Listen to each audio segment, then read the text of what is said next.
ikhlas, bertanggung jawab, tanamkan disiplin dalam kehidupan, tingkatkan mutu, satukan langkah, kerja keras dalam mencapai cita, tingkatkan peran serta dalam pembangunan, penuh cinta kasih melayani sesama, Pahati terus maju, abadilah namamu, jayalah karyamu di sepanjang waktu, ayo maju, terus maju.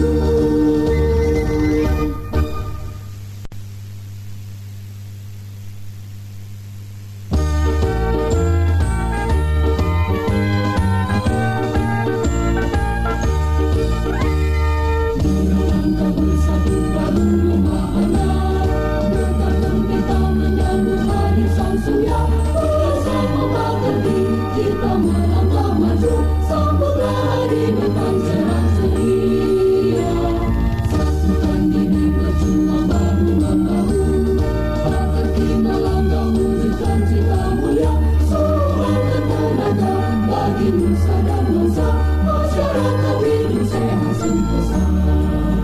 Tulus dan ikhlas, bertanggung jawab, tanamkan disiplin dalam kehidupan, tingkatkan mutu, satukan langkah, kerja keras dalam mencapai cita, tingkatkan peran serta dalam pembangunan, penuh cinta kasih melayani sesama, Pahati terus maju, abadilah namamu, jayalah karyamu di sepanjang waktu, ayo maju, terus maju.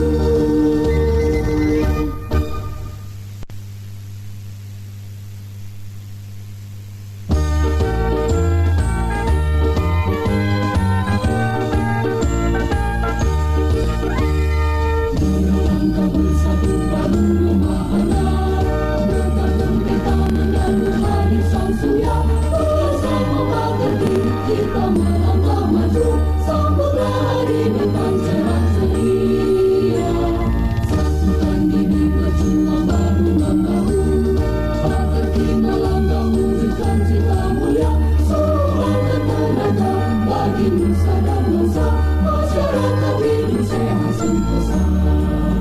Tulus dan ikhlas, bertanggung jawab, tanamkan disiplin dalam kehidupan, tingkatkan mutu, satukan langkah, kerja keras dalam mencapai cita, tingkatkan peran serta dalam pembangunan, penuh cinta kasih melayani sesama, Pahati terus maju, abadilah namamu, jayalah karyamu di sepanjang waktu, ayo maju, terus maju.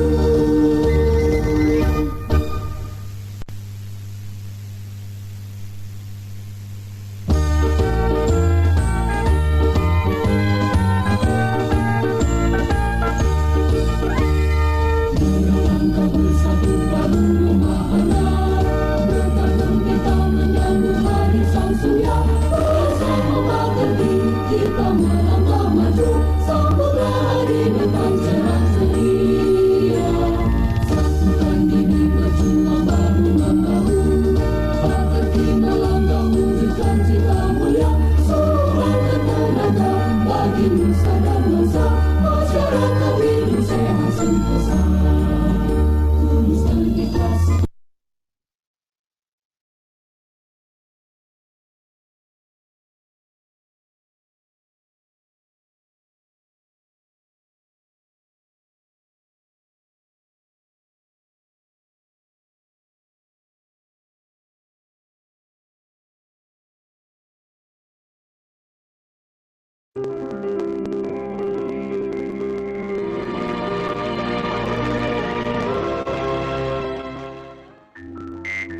Ang Pilipinas na ang may pinakamataas na kaso ng COVID-19 sa Southeast Asia.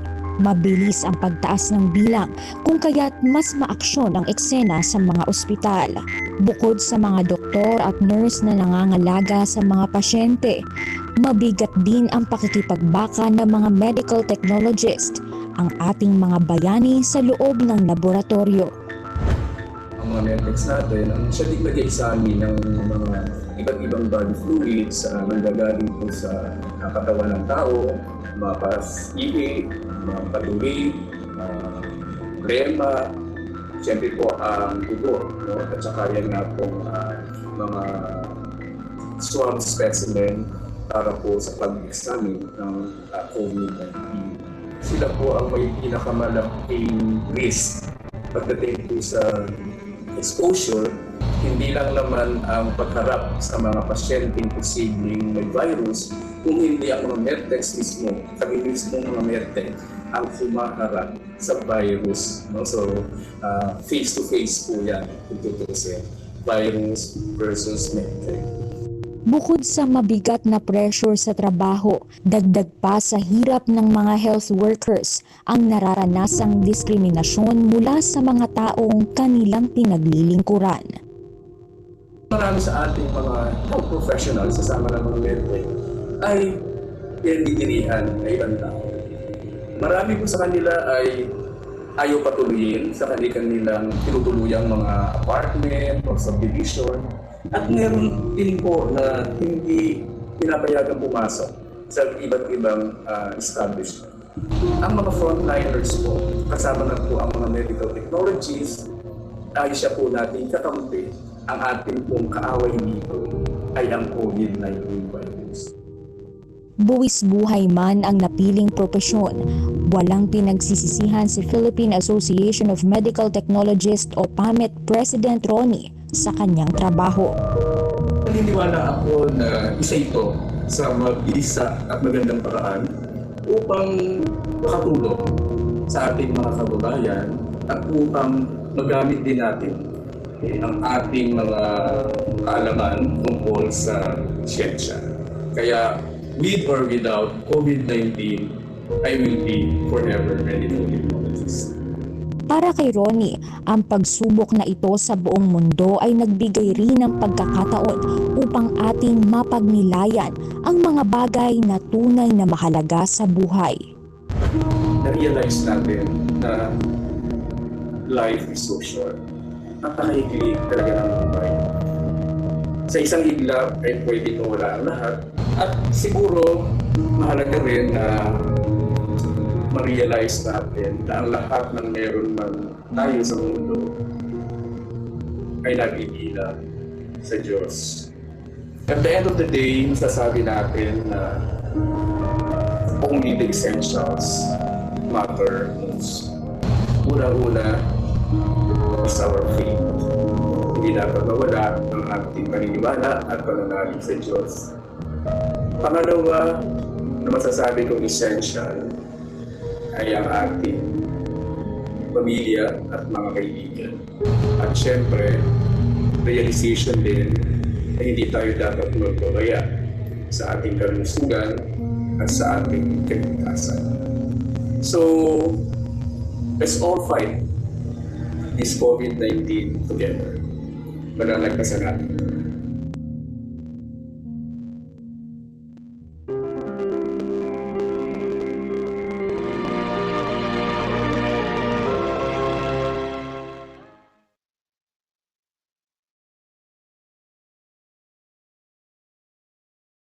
History tells us that it was always a matter of time. The threat of a deadly pandemic, an outbreak of infectious disease that rapidly crosses international borders. It was what kept scientists awake at night while the rest of us slept. At a lab in Thailand, this team of scientists are still awake at night, working around the clock against a backdrop that has become all too real. They were given the near impossible task: find out where a mystery pathogen came from, how it's transmitted, and how to stop it. My research work are finding the novel virus from wildlife, mostly in bats, because bat is a black box of the many viruses. So we try to find a novel one that might be the next threat to the human. Dr. Supapon and her team of virus hunters have studied coronaviruses in the past. For years, their research took them deep into Thai caves to catch bats, less interested in the bats themselves than the viruses they might be carrying. She was the first in the country to study bat pathogens. She was the first in the country to diagnose a patient with the novel coronavirus even before the genetic sequence was released to the world. I double check a lot of times to confirm it is the new one. It's kind of like 2 days that I kind of worry. So this is the novel one or not, but I have to report to the Thai government that I found something from the patient that not related to the human. Since then, tens of thousands of samples have come through her lab. That amount is increasing exponentially, but their expertise means they've already managed to cut the waiting time for results down from almost 2 days to just a few hours.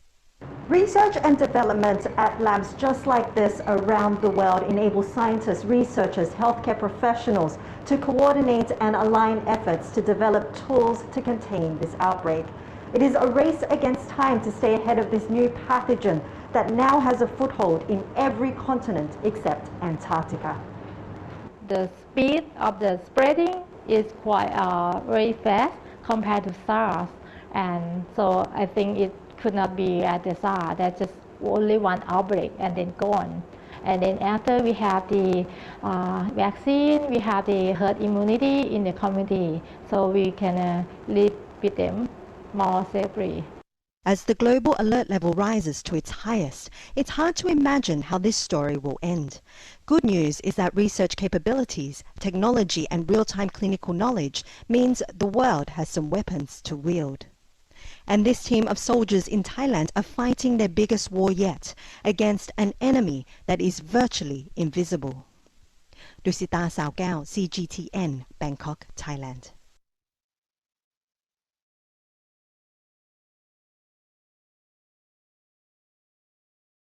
Stay home. Nở tiếng. Stay home. Stay home. Đủ bài. Stay home. Stay home. Stay safe, ASEAN. I have a dream of what I wanna be. I wanna be free. That's what my heart keeps telling me.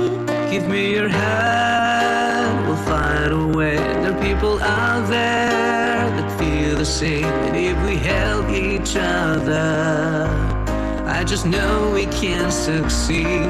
We are one, but we are different. We're from all around the world. We share the same sun, we share the same oceans. We are every boy and girl. Come together and share our dream. We'd be among the stars, and we know that it's destiny. We are unity. We are unity. I do believe, oh, I believe in destiny. It's up to me to make it into reality. Give me a hand, we'll find a way. There are people out there that feel the same. If we help each other, I just know we can succeed. We are one, but we are different. We're from all around the world. We share the same sun, we share the same oceans. We are every boy and girl. Come together and share our dreams. We'll be among the stars, and we know that it's destiny that we are unity. No matter where you're from or who you are, If we can find a common place to be, then we are friends.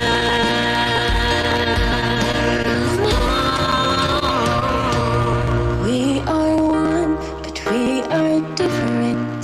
We're from all around the world. We share the same sun, we share the same oceans.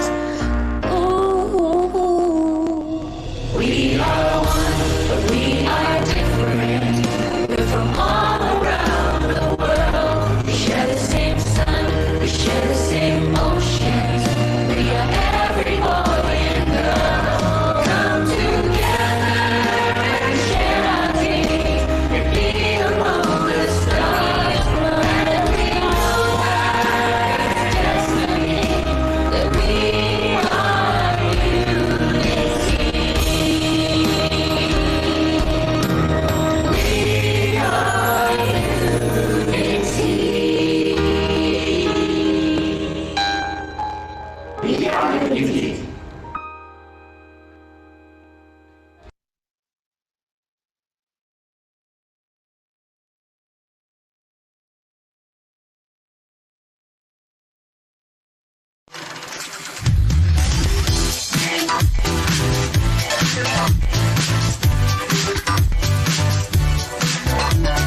wabarakatuh. Salam Swastiastu, Namo Buddhaya, salam kebajikan dan rahayu. Good morning, ladies and gentlemen. Welcome to webinar AACLS proudly presents the first AACLS webinar 2020. Live from Prodia Greater Jakarta region, 19th floor Salemba Tower Building. Salam Patelki. It's being a great honor for me, Yanwar Amin, as the Master of Ceremony, to be here, will guide and welcome each and every one of you in AACLS webinar. Ladies and gentlemen, over the next few hours, this event will provide you plenty of opportunities to discuss, share knowledge and insight about according to the theme Asian Clinical Laboratory Scientists Combat COVID-19. Excellency President of AACLS, Asian Association for Clinical Laboratory Science, Dr. Miswar Fatah, MSc. Excellency, our speaker, Nang Shiyin, MMTA Myanmar, Salachit Jutipong Vivate, MT PhD, AMTC Thailand. Leila Leni M. Florento, RMT PhD, PAMED, Philippines. The Honorable Clinical Marketing Manager, Mindray, Headquarter Representative or main sponsors, Mr. Dr. Chin Yin from China. The Honorable President Patelki, as the Indonesian Association of Medical Laboratory Technologies, Mr. N.S. Widodo, SPD MKes. The Honorable Moderator, Ibu Dr. Anda Endang Hoyaranda, and Excellency distinguished participants, ladies and gentlemen. Firstly, let's say thanks to our God, Allah SWT, who has been giving us His blessing and mercy, especially when the COVID-19 pandemic situation, so that we can gather in this place without something wrong happen. I wish all audience was in good health and keep spirit up. Amen. But before starting our agenda, let me explain the agenda schedule of this AACLS webinar. The first agenda is opening. The second agenda is greeting. The first greeting will be delivered by the Patelki host our AACLS webinar. The second greetings will be delivered by the president of AACLS. The third agenda is a greeting speech, the explanation from speaker and Q&A. And the last agenda is questionnaire and closing. Honorable distinguished speaker participants, ladies and gentlemen, before we start this event, let us pray in accordance with trust, respectively. My God, make this rewarding event for all of us, and the event will run smoothly and conducive. Pray start. Amen. Excellencies, our distinguished guests, ladies and gentlemen, without further ado, we would like to invite to deliver his welcome speech. As host of AACLS webinar is a president of Patelki. Good morning, Pak Wit. Selamat pagi, Pak Wit. Morning, Mas Janu. Okay, please, your speech and as Widodo SPD MKes. Please welcome, ladies and gentlemen, know Bapak NS Widodo SPD MKes.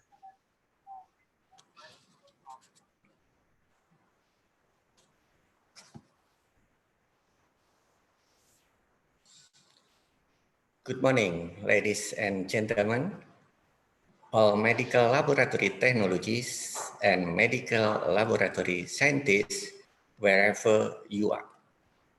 Let us give thanks on this beautiful day.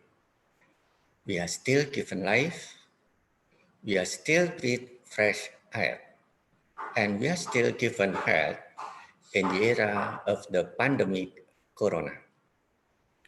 Ladies and gentlemen, in the pandemic corona era, Patelki has had webinars 3 times. The first, on April 4, with the term of laboratory testing related COVID-19 from sampling to post-analytics. The second, on April 18, with the term of the profile of laboratory result on COVID-19. And the third, April 26, with the term of one Patelki combat COVID-19.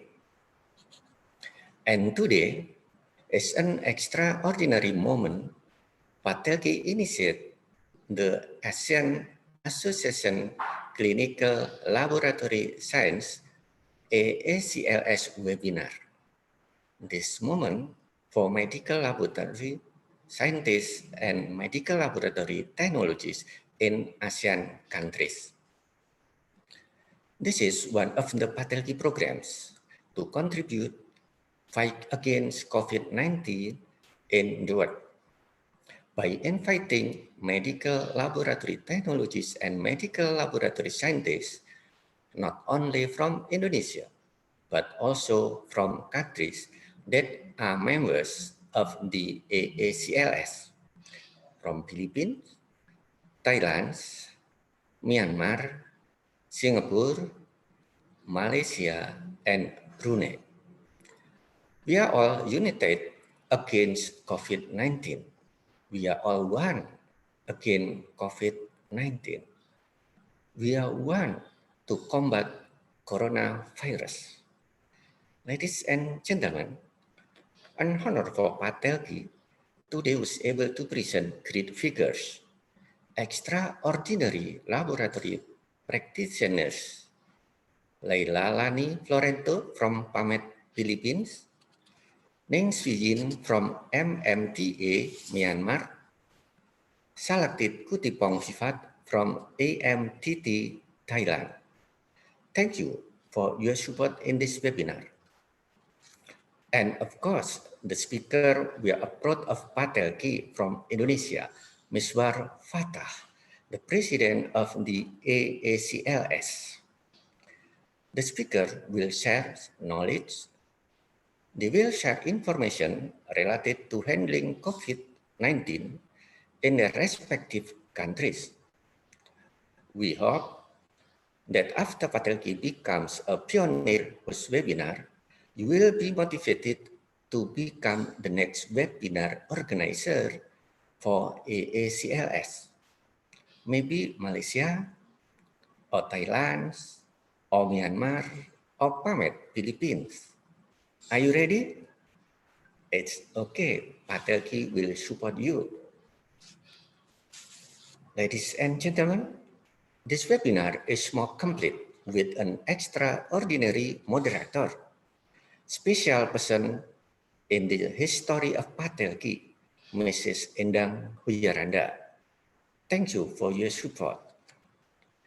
And we would like to thank for Patelki partners who supported this event, Mindre Indonesia. Special thanks for Patelki technical team that has prepared everything. Okay, ladies and gentlemen, welcome to follow the webinar from home. Thank you for joining us. And finally, for you, ATLM Indonesia, I love you all. Salam Patelki. Thank you.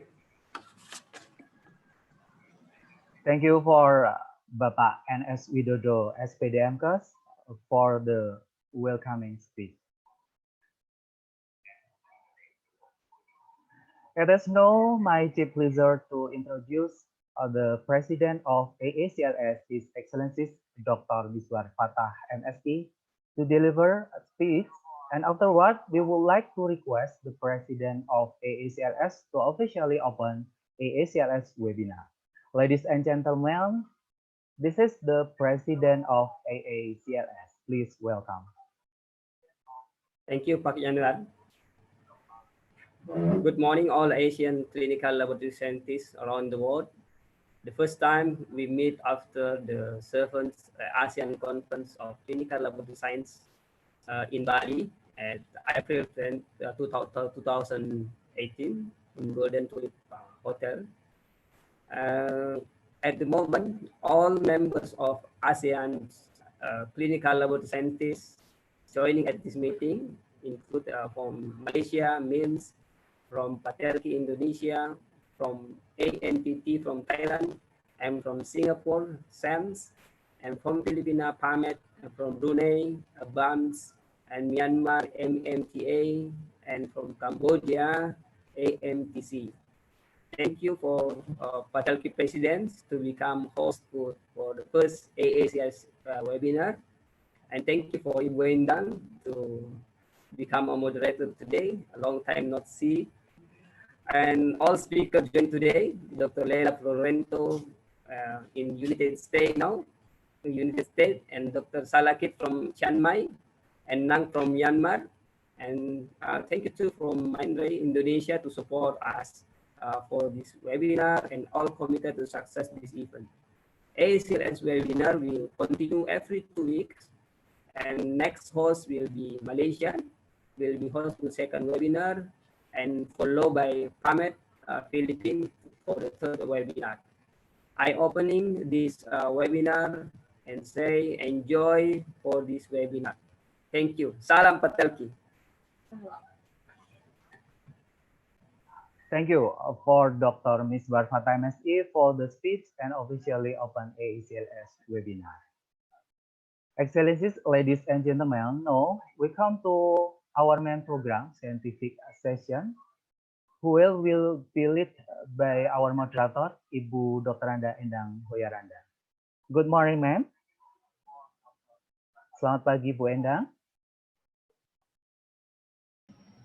Good morning, friends, participants from the ASEAN region. From other parts of the world, we learned that we even have participants from China, from Kuwait, from Qatar, and even USA. And last but not least, from Indonesia, which takes the largest number of participants of this webinar.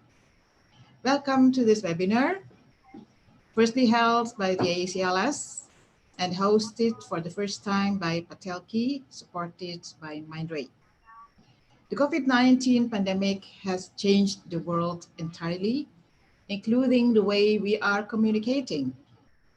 But today we are grateful that technology has enabled us to come together in events like this. Although virtually, it is currently the way to still be able to learn from each other. So let us be grateful that we have this opportunity to get updated of the most important issues we need to know. And it gives me great pleasure to chair this webinar.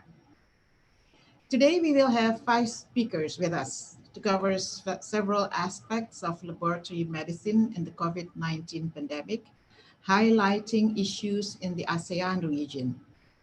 We know that each country has its specific medical issues, its specific laboratory issues, specific logistics issues, and specific regulatory as well as geopolitical issues. The way each country is handling the issues specific to their needs is impacting the outcomes of the end results.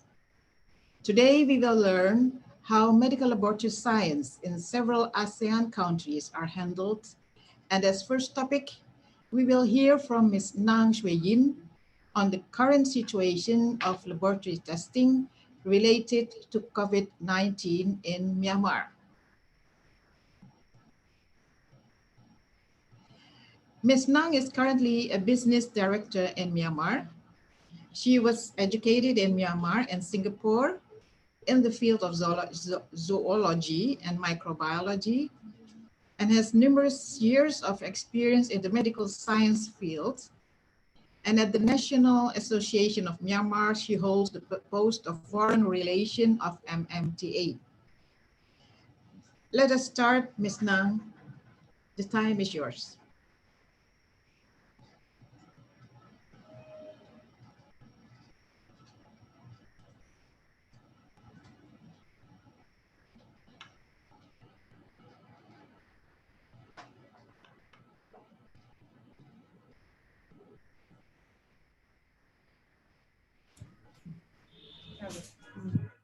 Good morning, everyone. everybody. Ming La Ba. I am Nang Xuyen.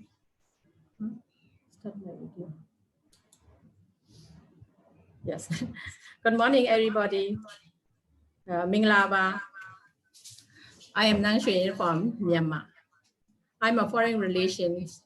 So today I will talk about current situations, lab testing about Myanmar.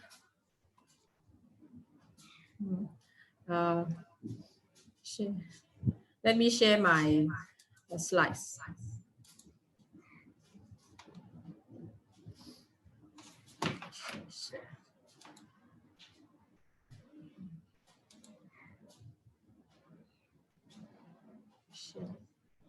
Share. Yes. Yes. Rồi, cái mà nha. Nha là đâu? Bảo nha cũng. Nha này là sinh như vậy. Nha rồi. Next slide. This on. Không. Nha lúc mà giảm nè. Bây giờ mình trả lại. Where's this? Yeah. Yes, Myanmar. We in Myanmar we have 7 states and 7 divisions. Our border area are China, Thailand, India, and Bangladesh. We are during COVID-19. We are neighbor country to China, so we must take care very much, and all the rules and regulations are very strict in Myanmar as well. Yeah, today I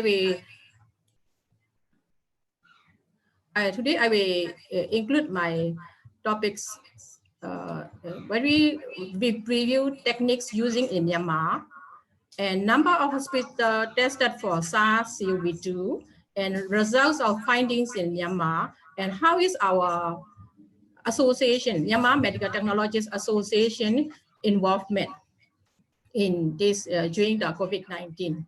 So as we know, in PCR labs in Myanmar, we follow the WHO guideline and Ministry of Health from Myanmar very strictly. And PCR lab running for Myanmar country peoples currently we have 3 labs, molecular lab. Their lab are enhanced biosafety level 2 PCR lab.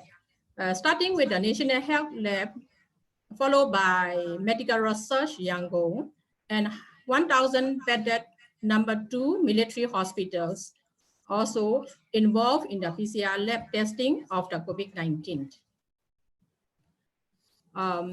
For COVID-19 cases in Myanmar, from the 5th of May, results, right, we have 161 total cases positive. And we have the imported case 26. After that, followed by local transmissions, and total death so far is actually total 6. And total case for today is 176. I think. From these slides, we will see that in the April of the 11-13 like that, because of the stopping, locking down of the flight from overseas. So the results can see very clearly. Imported cases are totally almost stopped, and total local transmission is still going up slowly. This data are from Ministry of Health from Myanmar, and they have updated very carefully, and every day we can see the updated informations. On the 8th of May, we have total tested 10,000 and positive cases 176. So we have 1.8% positive in COVID-19 patients. But now 49 patients are become negative PCR results, and they are become recovered. But what we concern now is we have clusters, religious cluster link. We have 1 religious cluster, family cluster, 8 family clusters, workplace clusters, 3. So total infected people also we have found out from the clusters. And we have, as Myanmar people are working overseas, working other countries and coming back. So we have people coming back from other countries. So we are sending them for facility quarantine, and some are sending for hospital quarantine. And we have PUI case as well. The quarantine page total affected is more than 44,000. And as we know, we have 7 divisions, 7 states, and we share to the region of total 17. So that we have quarantine people, and we don't test all the quarantine people. So at the moment, we only test 10% of the quarantine people. And from this slide, we will see that total negatives is 8,000 and positive case 161. But the patients are recovered. Also can see people are recovered and going home, back home. But from this slide, we can see so far today date, we have some of the states and divisions are not, positive cases are not found in some of the area. So we must, all the states and division very carefully and strictly monitor each area very well. So for this positive case, not the distributor, not the reach other place. So these are Ministry of Health and Sports. We update informations 1 day, 2 times. So we all the people as they also can access, and they will look at all this carefully and follow the guideline of the Ministry of Health. Guideline. Ministry of Health give us very detailed and very precise information for the peoples, including some of the example, some of the decontamination process also they include that. Example, let's say we have to prepare the hypochlorite solution, how to prepare. Even though very simple, the Ministry of Health also included in this information for the peoples of the Myanmar. They also give us the updated global updated news. Also, they were included in the news of Ministry of Health. But what is the? Let us talk about Myanmar Medical Technologists Association involvement. So we are starting seminars and talks for our medtech technicians, and as well as we do some donation to the lab, some hospitals. We stay closely contact with our members and listen to their needs and support them. And these are some photos we donated to the National Health Lab, as well as some hospitals. And it is in Mandalay. We also donate some needs to for related COVID-19 related. And this is my topic on 20. Although positive case is not in Myanmar, on 28th of February, we start our knowledge sharing to among our technicians, and also to get to in the society. Some of the Myanmar society, we do some sharing of the COVID-19 to our peoples about the coronavirus. In my slides, interesting, I also add what is the coronavirus. There is a big family of a virus. There are 7 types of virus. Actually, these viruses are zoonotic. Zoonotic means these viruses are transmission from animals to human. This was discovered in 1960 and from chicken. And there are, so far, there are 7 types of coronavirus.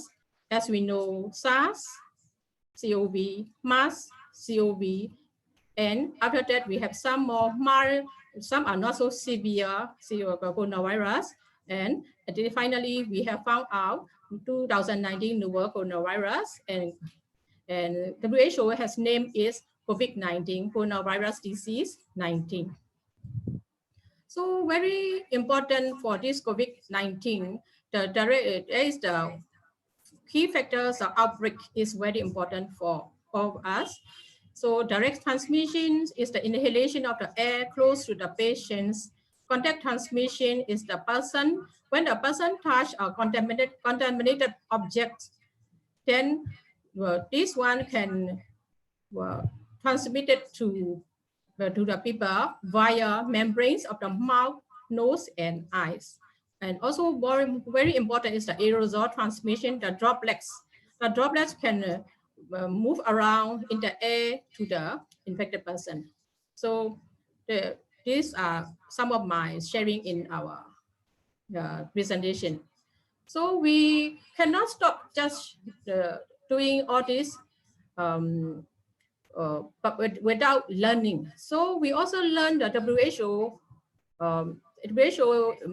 learning centers from overseas. We also learned some like this one. I have learned the emerging respiratory virus, methods of detection, prevention, response, and control. I think we need keep on learning to help our people, to help every people. So my message to conclude today is we all association, medical association should help the world, should help all our country, should help our neighbors, everybody in the society. Whatever we can do, we should help them. So for us to help everybody, we must stay safe, stay healthy, keep on learning from international, globally, among our colleagues. Like today, we have to learn from each other. We share our knowledge, and we have to do help our people continue helping. Thank you.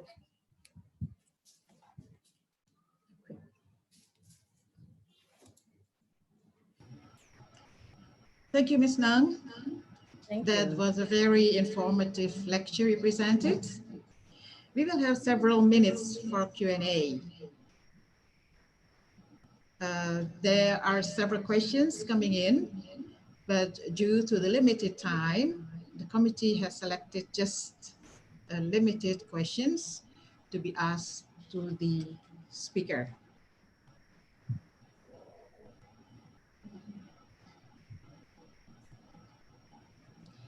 The first question comes from,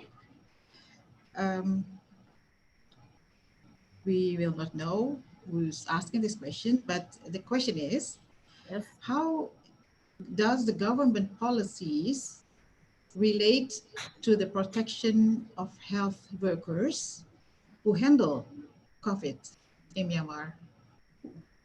Ms. Nang? Government, sorry, excuse me. Can you help? Can you repeat again? The government policy. Is it shall the I government repeat the question? Yes.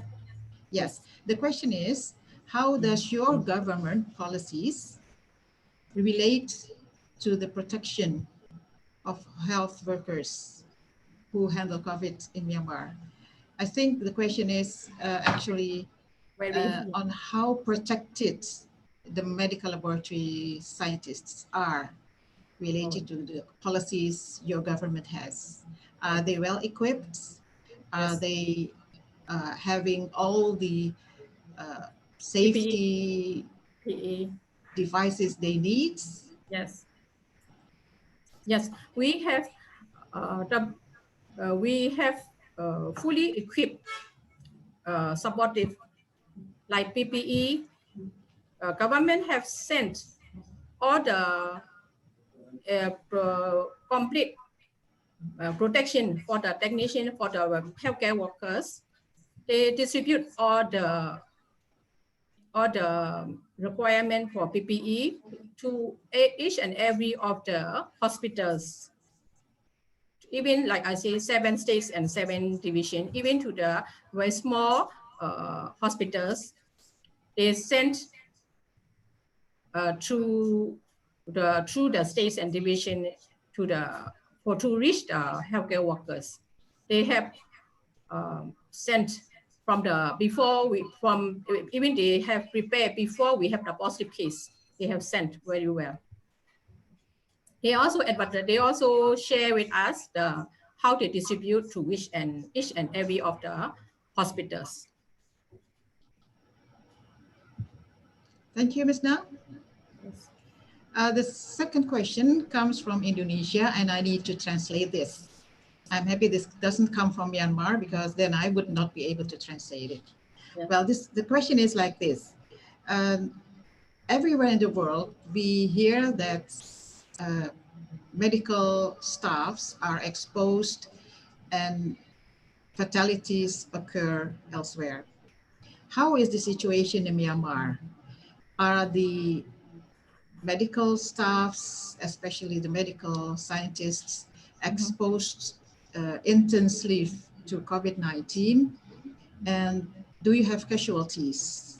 I mean, medical staff who are dying from exposure to COVID-19?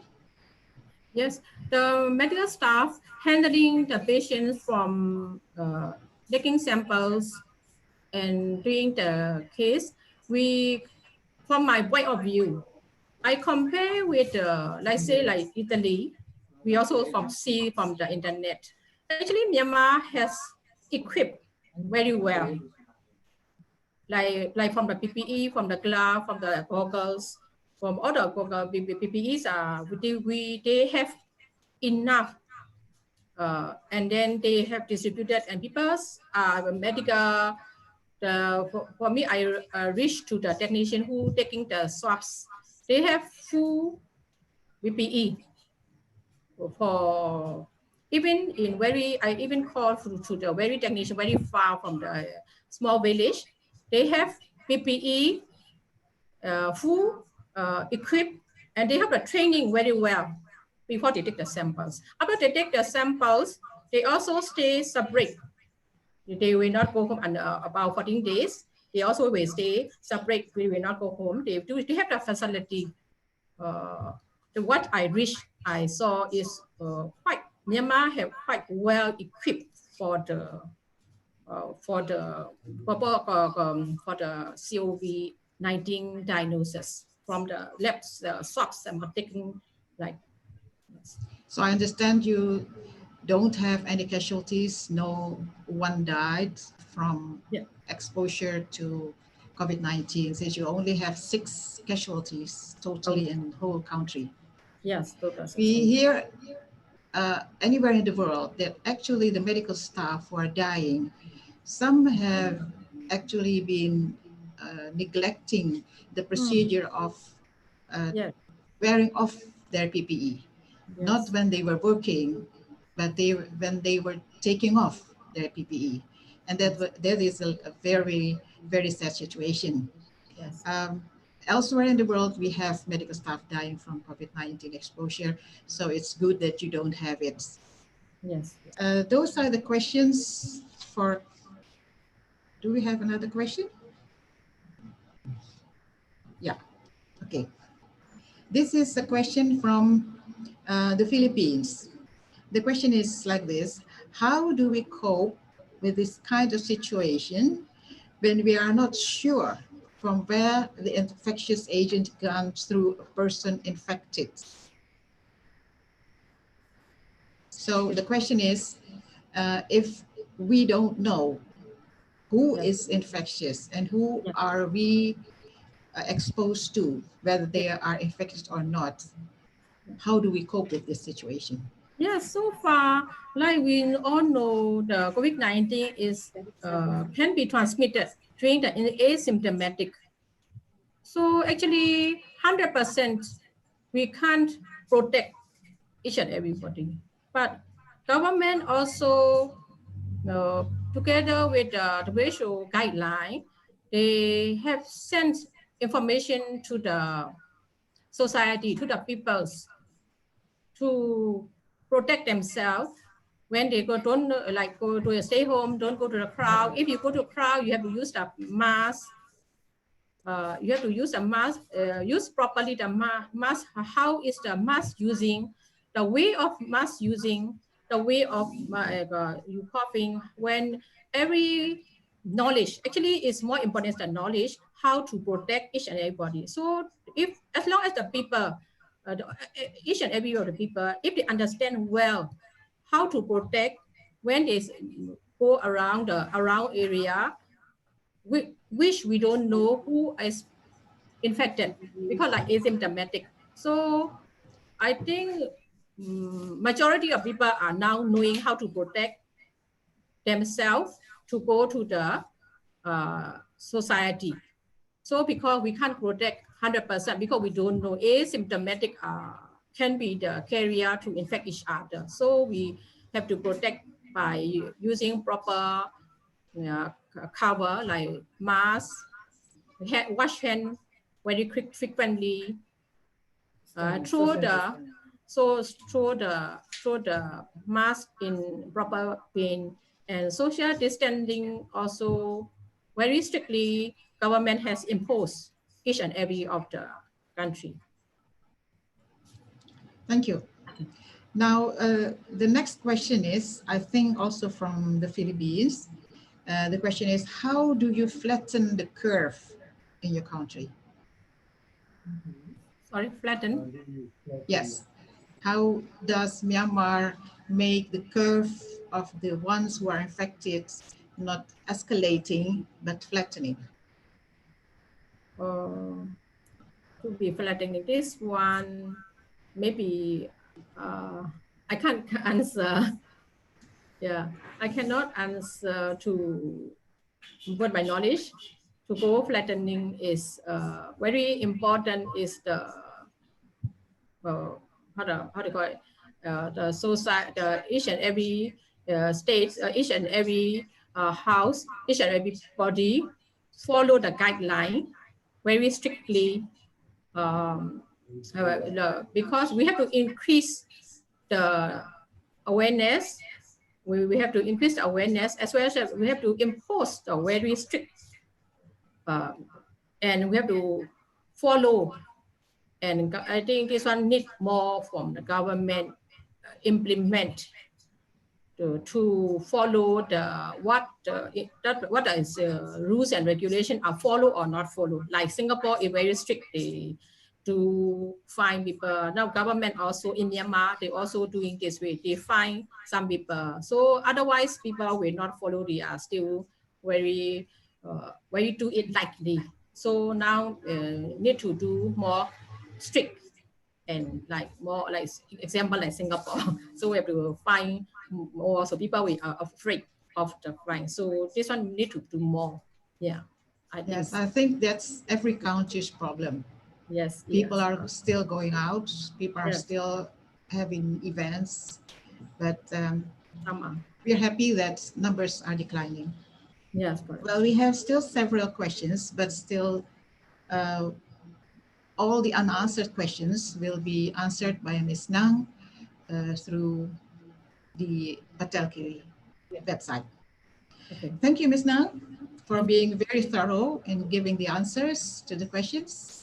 Yes, thank you. Now let us move to the second speaker. The second speaker comes from Thailand. It's Ms. Salakchit Jutipong Vivat, MT, PhD, who will highlight on the scheme of testing for diagnosis and surveillance of COVID-19 in Thailand. Ms. Salakchit is the president of AMTT. We're waiting for the CV to appear. Okay. Hello, Ms. Salakchit. Hi. Hello. Hi. She was educated at Chiang Mai University for her medical technology, Master of Science in Microbiology, and PhD in Biotechnology. Other than her degrees education, she was trained in several countries in Asia, like Japan, the Philippines, and India. She has a very long CV, but let's make it short concerning the time. So thank you, Ms. Salakchit. you can start your presentation. The time is yours. สวัสดีค่ะ สวัสดีค่ะ Good morning, ladies and gentlemen. First of all, I would like to thank AACLS and Partiki for your kind invitation to join the webinar. As you know, in December 2019, there are several cases of pneumonia of unknown origin. They were reported in Wuhan, China. The causative agent was characterized as a novel coronavirus 2019 nCoV and renamed on March 2020 SARS-CoV-2 and spread by respiratory droplets. The most symptoms of infection person are fever, cough, and shortness of breath. WHO named the coronavirus disease 2019 COVID-19 has spread rapidly by human-to-human transmission and caused major outbreak worldwide, and many people die. It has strained health system and clinical care.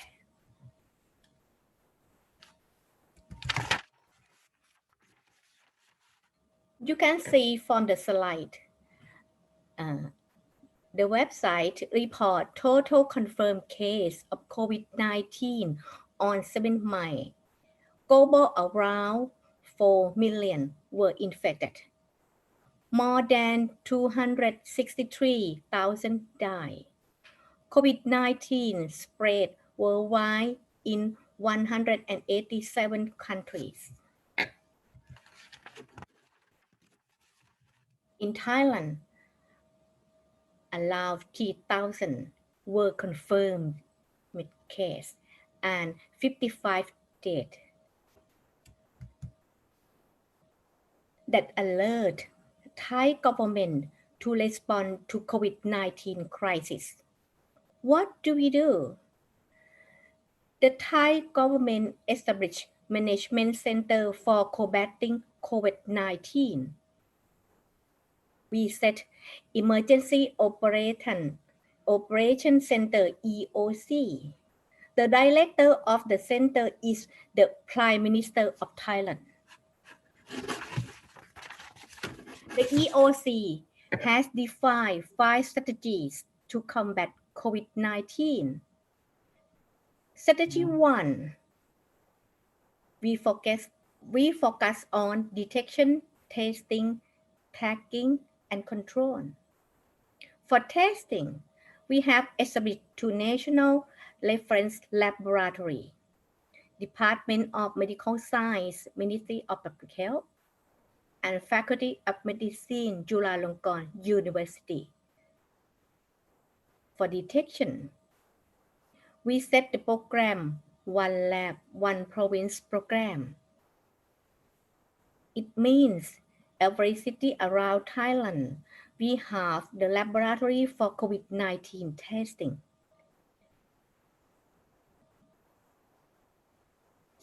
For the tracking, we set active case finding program to find the suspected case in the community.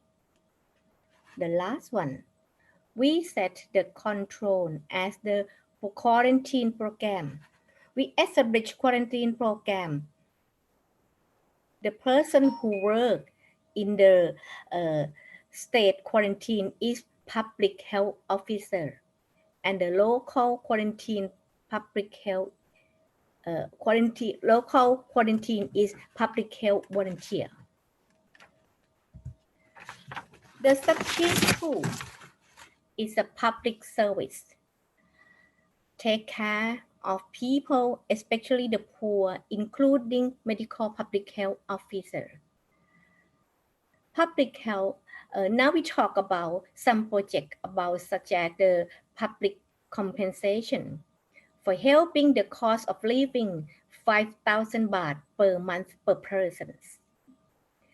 For create create the intervention such as personal hygiene by encourage people to wash hands frequently, focus on the social distancing, and facial mask distribution. Strategy 3, risk management and communication. The government prepare medical equipment and medicine for treatment. And we educate people to avoid panic attack. Strategy 4, regulation enforcement. We enforce the lockdown policy, especially the affected area. The last one, strategy 5, social cooperation. We establish Thailand team fight to COVID-19 in each city. Maybe it's like the donation for food donation, medical equipment donation in each city.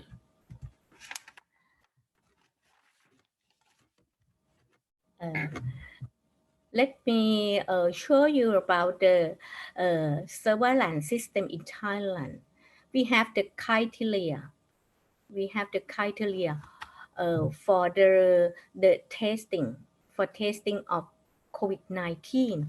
The government spend the money, so the people not pay the money. It's free of charge for Thai people. We spread in two groups. The first, clinical signs. Person under investigation follow WHO recommendation. They have a fever, cough, shortness of breath, muscle pain. And the second group is a population at least suspect COVID-19. Both of them, all specimens to the laboratory will be tested by RT-PCR.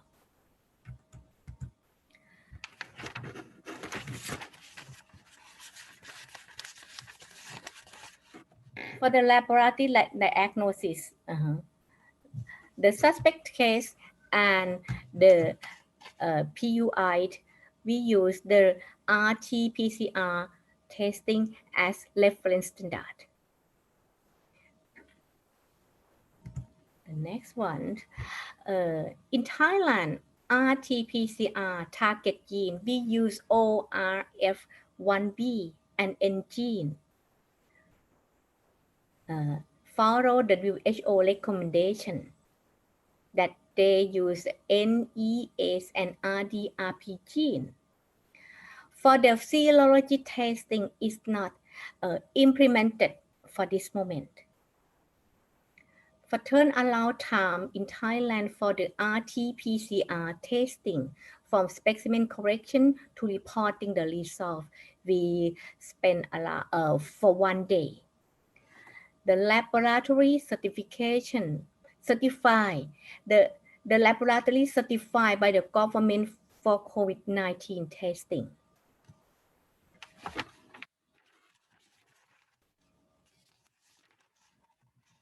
On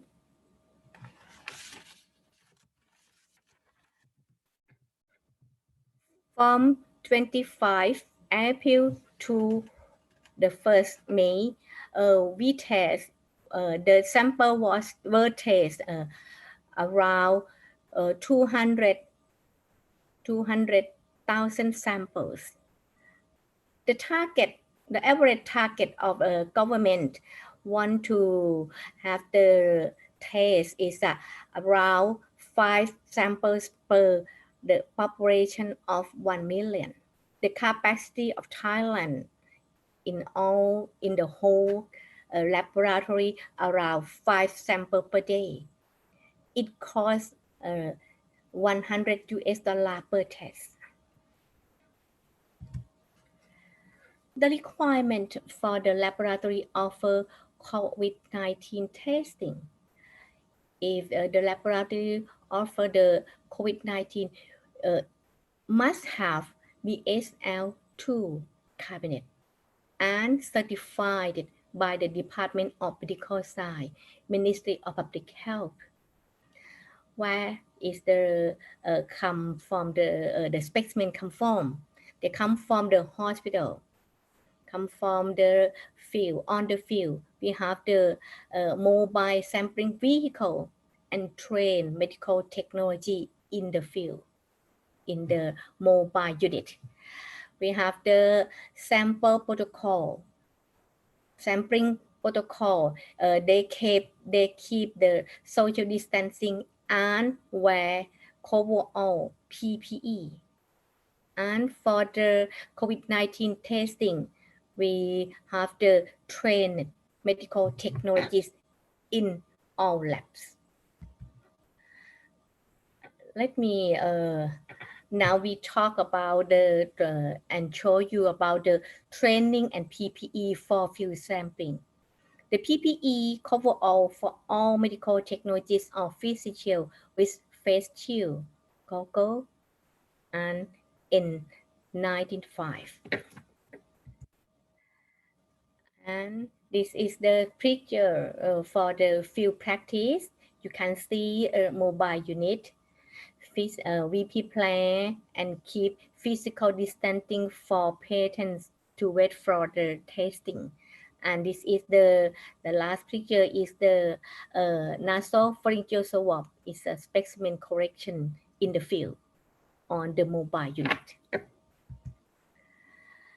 In Thailand, the specimen for the RT-PCR, we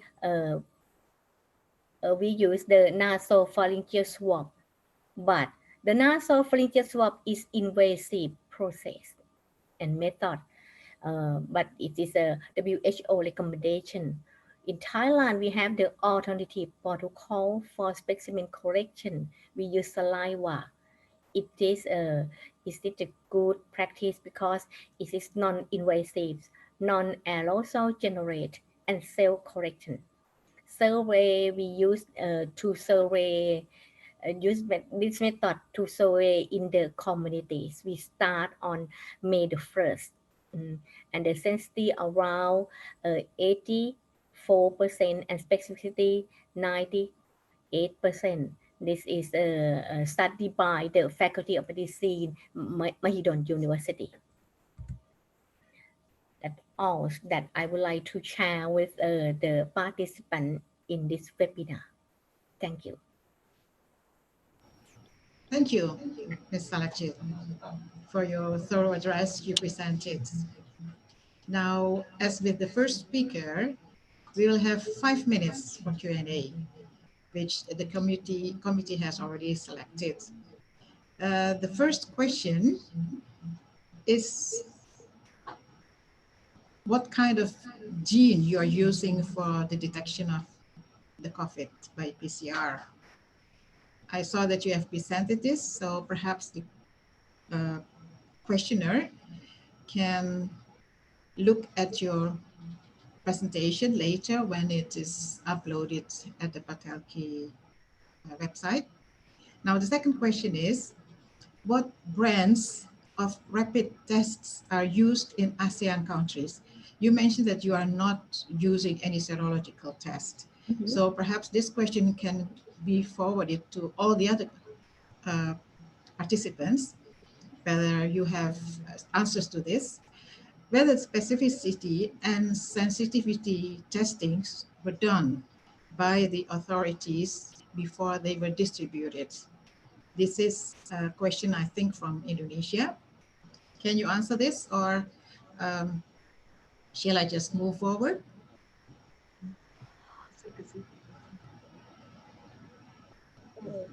I know, Ms. Salakchit, that Thailand is not using any serological tests. Yes, I did not use the serology because the FDA Thailand is not permit to use, because the rapid test is a raw scientific and raw specificity in this moment for to make decision if infected or not. So RT-PCR is the gold standard and the only method we use in Thailand. Yes, and I understand that you have more than 100 laboratories doing the PCR tests. Mm-hmm. So it is perhaps not a problem for you, but for other countries like, for example, Indonesia, we need to have rapid testings because PCR testings are limited. We are still behind the numbers we need to be confirmed. Now, the next question is, how much RT-PCR tests in one province can you do in a day? What are the number in total that Thailand has tested till yesterday?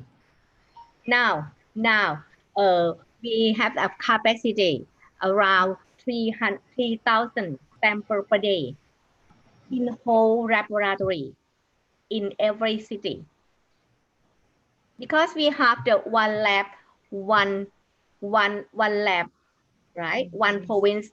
Every province we have the laboratory for RT-PCR testing for COVID-19.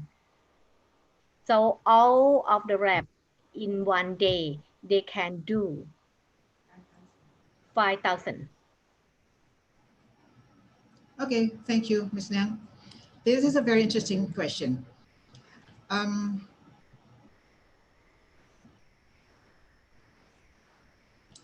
What is your opinion on pooled samples for COVID testing?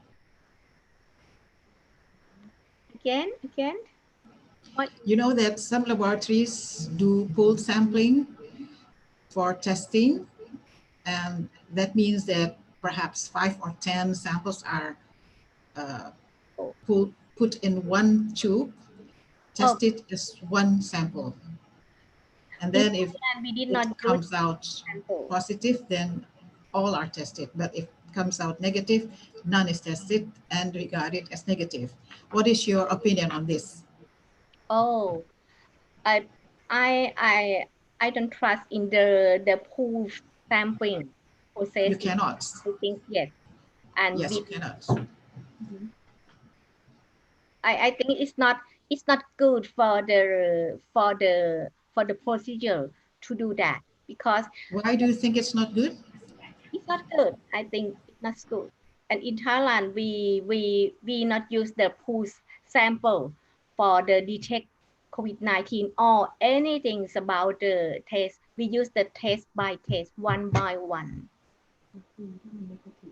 Because if you have the pool sample, maybe the positive very little. I mean the very little copy. Maybe the sensitivity is raised down. Yes, I agree with you. There's another question. You test for saliva for PCR. Are you actually practicing an extraction from saliva? Extract, yes, we extract from the saliva, extract DNA, RNA of virus from saliva that we validate and verify in the laboratory. Is at the Faculty of Medicine, Mahidol University, and they claim sensitivity around 84 and specificity 98%. And it's, I think it's, I trust in the research that. So in Thailand, the government want to find the infected person in community, but very difficult to take the Nasopharyngeal Swap, right? So yes. So we tend to use the saliva sample because it's convenience and self collection. Okay, thank you. Now the last question is, in Indonesia, this is a question from Indonesia. So in Indonesia, we're following the CDC protocols, which detects the 3N gene. But there's a report that N gene could have false negatives when it has confirmed by ORF and E gene. What is your opinion? In Thailand, we use the same as the Indonesia. We check the N gene and follow with the necessity like the for the ORF1B. The same as Indonesia. I believe that you can use through gene to confirm the COVID-19 positivity. Okay, thank you. There's a last question, but apparently you have answered this question about serological tests, why you are not using serological tests. And your answer was that you don't trust the sensitivity and the specificity of the rapid testings. So those are all the questions. Once again, thank you, Ms. Salakjit. Thank you for your question and answers. And thank you for your thorough presentation. I'm sure that all the participants has benefited from your lecture. Thank you. Thank you. Now, our next speaker will be none other than our AACLS President, Ms. Farfatah from Patelki. He will speak on how to choose and verify kits related to COVID-19 testing. Miswar started his service in medical technology in Makassar and then took his chemistry bachelor's degree in 2002. And then he moved to Jakarta, after which he continued to take his Master of Science degree in biomedical studies and further to PhD in medicine. He's currently doing a lot of research in PODIA, the largest lab in Indonesia, as specialty and research laboratory manager. Miswar, the time is yours. Thank you very much, Brenda. I hope my voice is clear. Thank you for committed to make me as one speaker here. I will present about how to choose and verify kits related COVID-19, because now a lot of kits available in the world, very difficult to choose which kits better for us. Now AACLS members in ASEAN try to combat COVID-19. We look at the video at the first time in this webinar. We saw all the how AACLS members try to combat the COVID-19. What we'll talk today about the introduction to COVID-19, the structure and how to diagnose, and test-related COVID-19 and what problem with that test, and type of IVD reagent available related to COVID-19 and how to choose it. And the last session is about how to verification the kits specific for molecular testing, antigen and antibody for COVID-19, because this is very important for all observation. If we look at the key event in 2019 and Rank of Outbreak, in 31 December 2019, first time WHO alert about the increased case of pneumonia in Wuhan, and 1st January in Huanan seafood market identified a source of pneumonia, and at 9th January 20,000 and first death from COVID-19 occurs in Wuhan. And after that, all country we define the first case in China, in Thailand, in Japan, and in Korea, Taiwan, United States, and Indonesia in the first case in 3rd March 2020. If we look at the total of number of deaths because COVID, Indonesia is higher country number of deaths, more than 80,000, and after that Philippines and Malaysia, Thailand, Singapore, Myanmar, and Brunei. If we look at today, Indonesia increased to 930. After that, Philippines, Malaysia, Thailand, Singapore, Myanmar, and Brunei. And if we look at potential of the test, each country is very different. 7 COVID that can infect us, and cause respiratory disease, especially for SARS-CoV outbreak in 2013 and MERS-CoV and SARS-CoV now outbreak in the world. This is the naming of the disease based on we look at the virus naming by ICTV-TSG, and they get name virus SARS-CoV-2, and disease naming by WHO as the naming of COVID-19.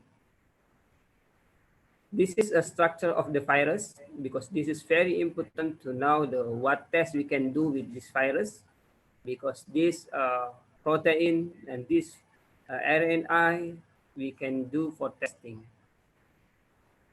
For etiological diagnosis for infectious of the COVID must be CDC defined mass collection of an upper respiratory specimen, especially for nasopharyngeal and oropharyngeal swab, and must be analyzed with real-time reverse transcriptase polymerase chain reaction.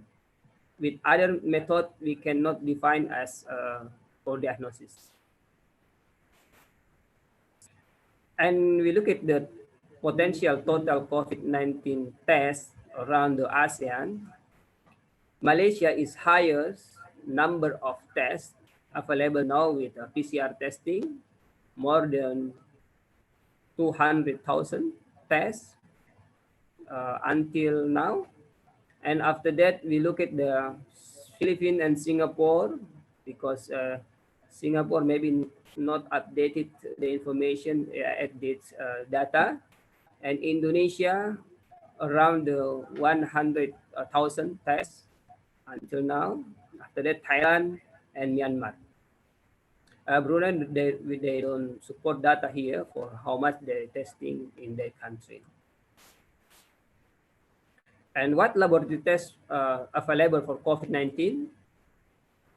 We need to know the tests in pandemic. They have two different kinds. And first, for patient management perspective, and the second for epidemiological and control outbreaks. This is very different, useful for these two type of tests.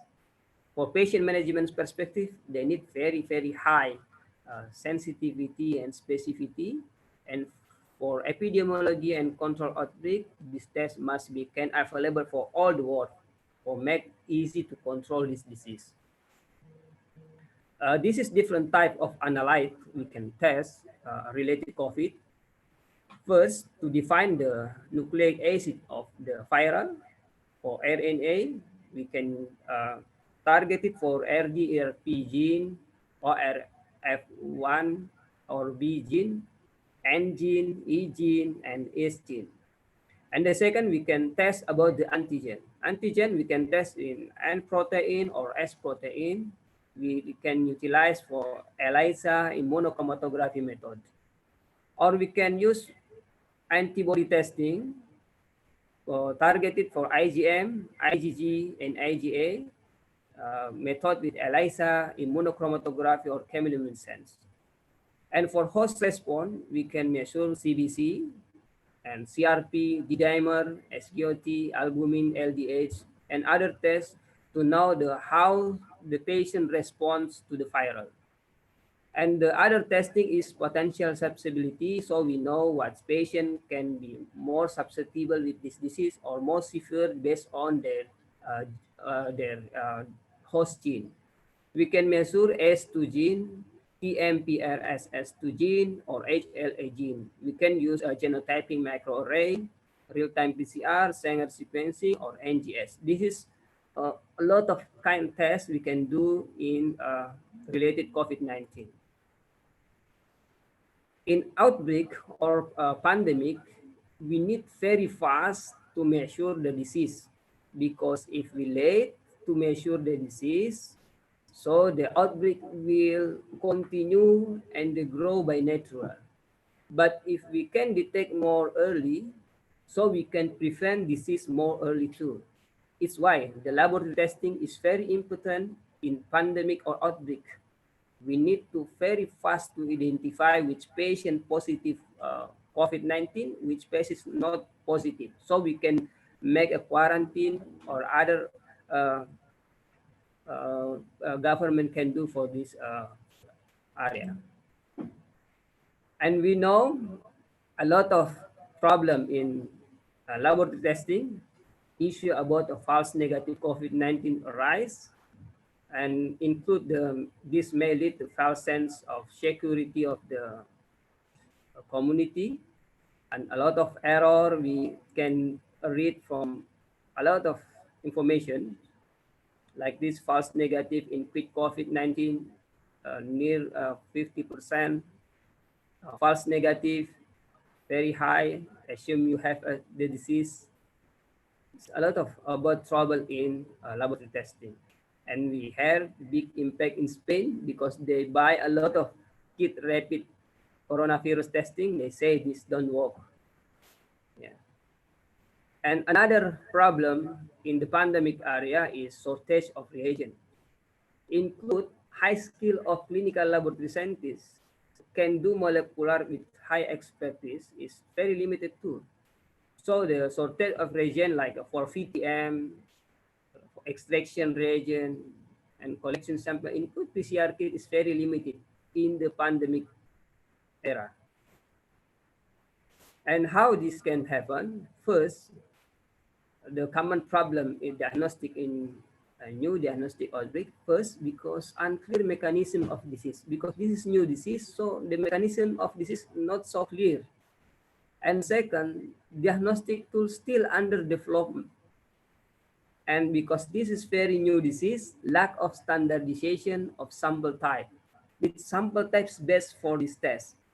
And unclear sampling, storage, handling sampling, and protocol, not yet standardized method. A lot of methods available now include in molecular. And more high impact is because a lot of donation. Donation share us kit without they review the kit, this good kit or not. This is very important for us because if we get a donation, we can do anything different with a normal phase in normal and not pandemic era. We can choose which reagent is better, depend of quality we can choose. But now because the shortage of the kit, so we and a lot of donations, so we cannot doing that better. If you look at the how this kit developed, mostly all producers of the reagent racing to develop COVID-19 test.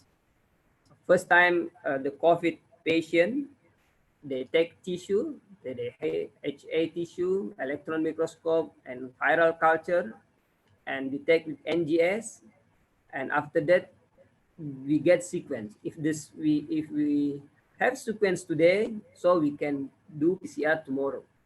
After NGS, and China's research published the first sequence, whole genome sequence of the virus, real-time PCR available. After that, protein isolation and specific antibody can produce, and ELISA testing can produce, and rapid lateral flow chemiluminescent assays now available.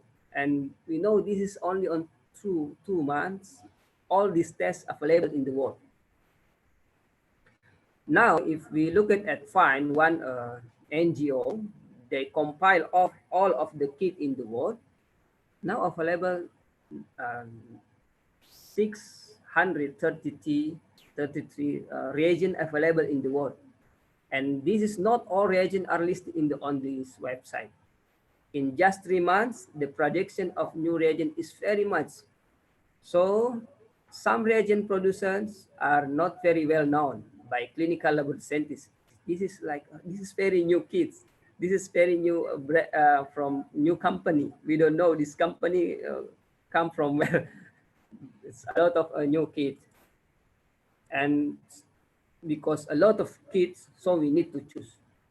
How we choose the kit in pandemic? First, we need to choose based on availability, because we know these some kits is very high quality, but the kits not available in the specific in some country. And second, based on the cost, because some kits is very high cost, some kit low cost. And the third is based on positioning of test. This is depend of the institution use hospital-based or for surveillance-based, you can choose the kits based on what you propose of this test. And you can choose kit based on government recommendation. And you can choose kit based on feasibility with your current facility, because some kits maybe not match with your instrument in your lab today.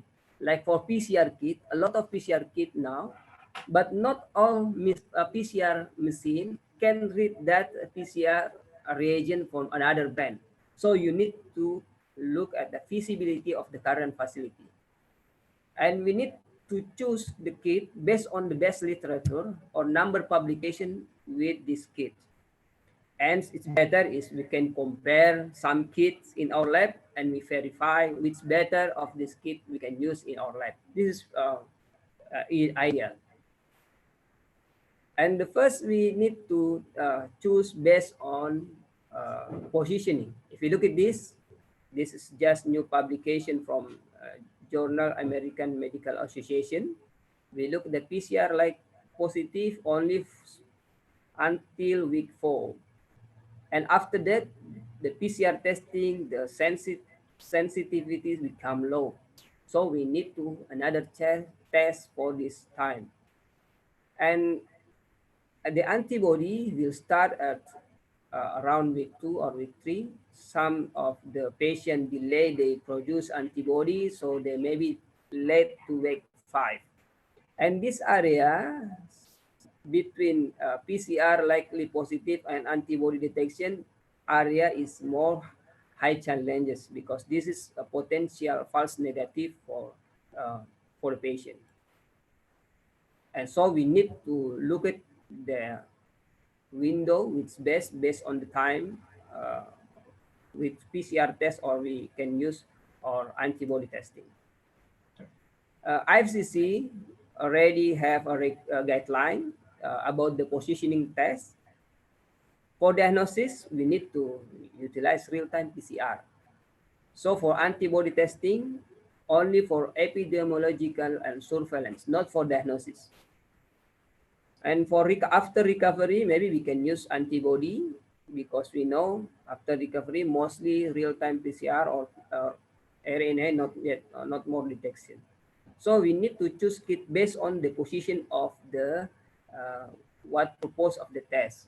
If we need to for surveillance, we can use antibody. Or for diagnosis, we can choose for PCR. American Society for Microbiology make a similar with IFCC guideline. For nucleic acid testing, we can do for to know current infection with SARS-CoV-2, so we can do for diagnosis. For antibody, we can use for past exposure to SARS-CoV-2. So not for diagnosis, only for to know are you past exposure to SARS-CoV-2. Favorable technology depend on what technology we have. Molecular-based testing, 2 options. Closed system, if you have a instrument closed system, it's better you choose closed system, because this test more safety and more standardized. But sometimes closed system is very difficult to get a kit, so we can use open system. Open system easy and faster to develop in your test, but you need to high skill to develop it. Another test, immunobased testing, like for immunochromatography, faster result, easy to use, but this purpose only for surveillance. ELISA method we can do by, and not only for qualitative, but we can do for quantitative. If we choose antibody or molecular testing, they have different sensitivity and specificity. Antibody IgG, IgM, we look here. Some reagent, they have very low sensitivity and specificity, but depend of the day of the take a sample. If we take a sample of blood that's very early, so the sensitivity is very low. For molecular testing, they very high sensitivity and specificity. Is why molecular testing utilized for diagnosis.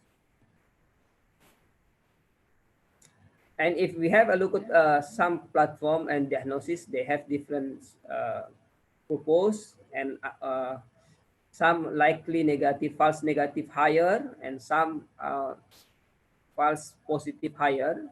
So we need to choose which better for us. Like I make a simple comparison around RT-PCR available in Indonesia. How we can compare.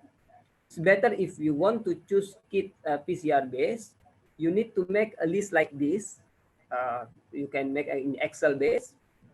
You can make which country produce this kit, because when we know the country we produce, we can predict if this kit will become shortage or not. Because now in Asia, if reagent come from Europe, because utilization kit in Europe and USA very high now, so it's very difficult to they export to other country. So mostly in ASEAN producer now more available in Asia, and which producer, and we need to know the gene target, LOD, limit of detection, and availability information about CT cutoff in the PCR machine, and availability internal control, and what PCR platform compatible with this kit, because not all this reagent compatible with all PCR platform in our lab, and must match with current facility, because some instrument they need more higher facility. And if we use a specific VTM, we need to know this kit match with our VTM or not, because some reagent only specific for VTM A, for reagent A, not compatible with other. So we need to know about this. We need to know information about open or closed system or this POCT position.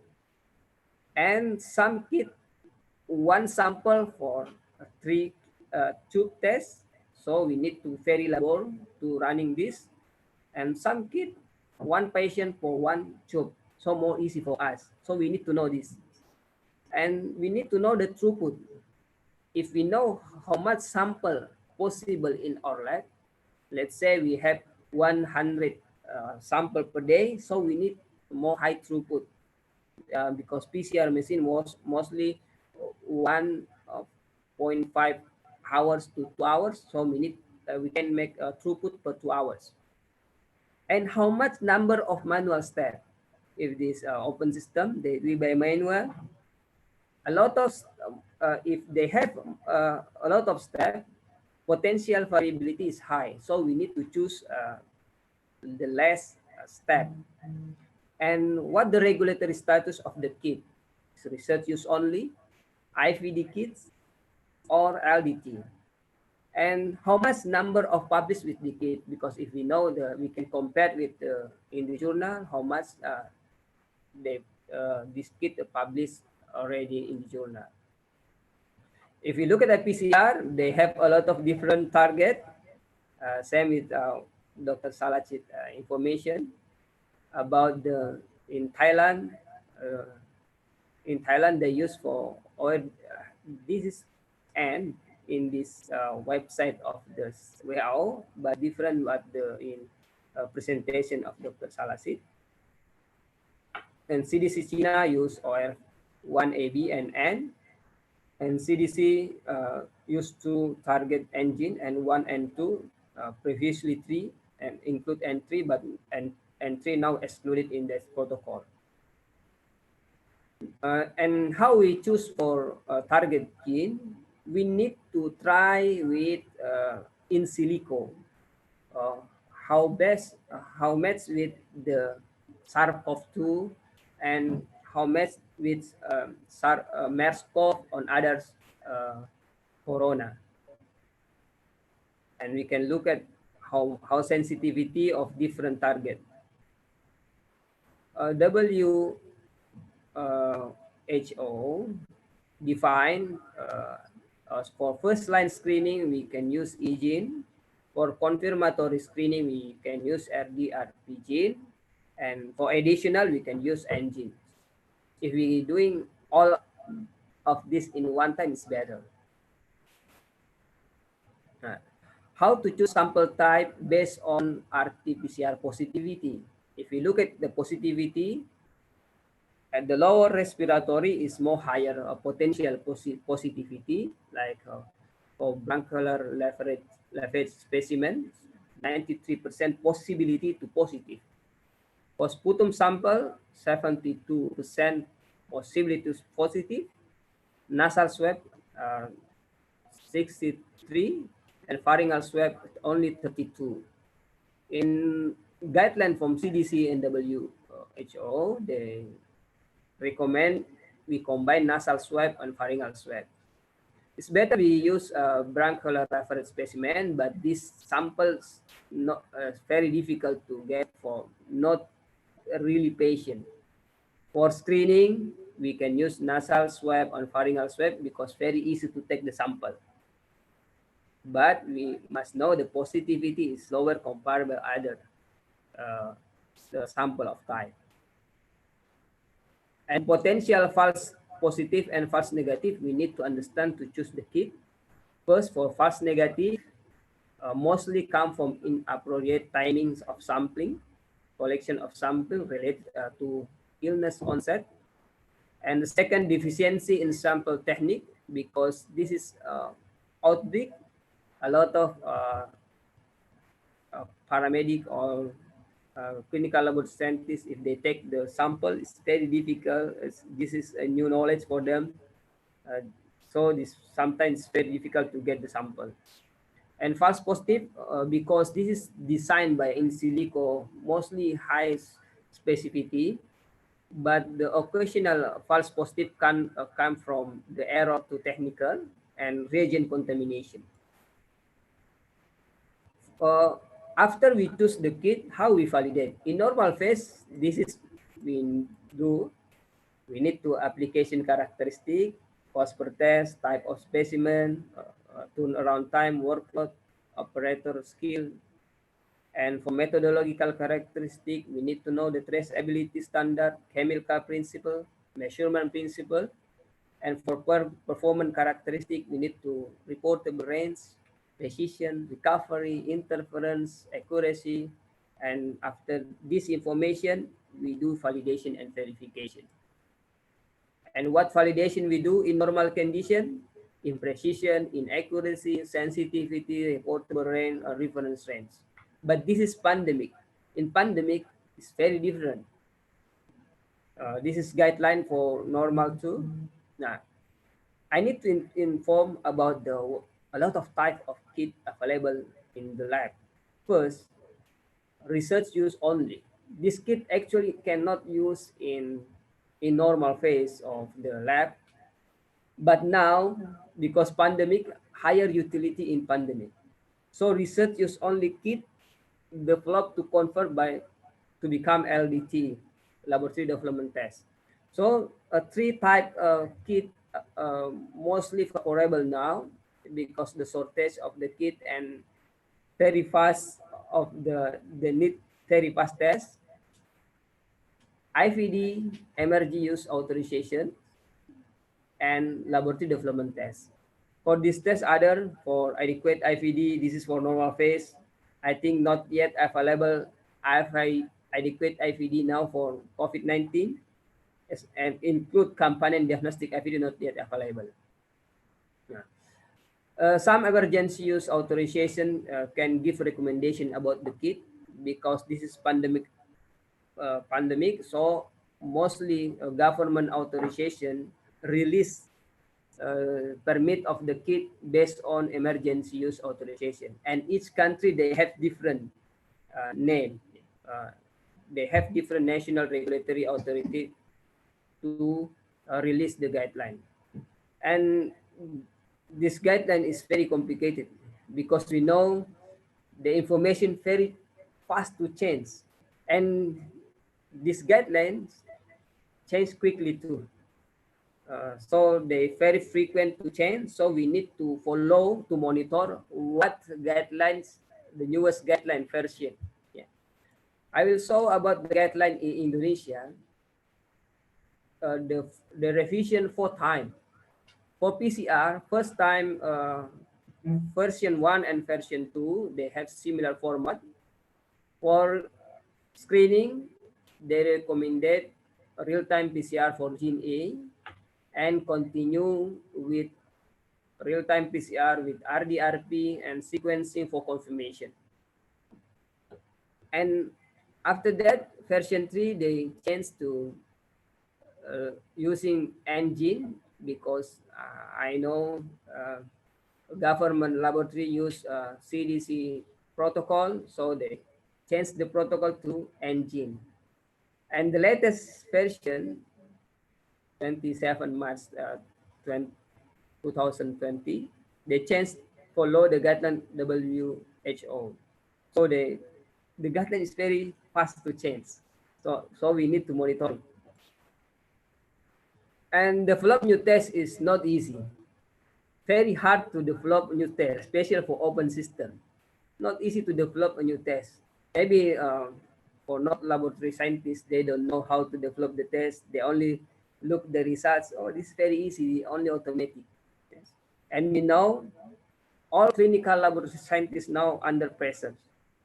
Pressure in pandemic significant increase because all scientists push to produce new tests, push to produce in very fast. Yeah. So I think all clinical laboratory scientists similar with us. Because this is under emergency use only, a lot of pro of contra if we use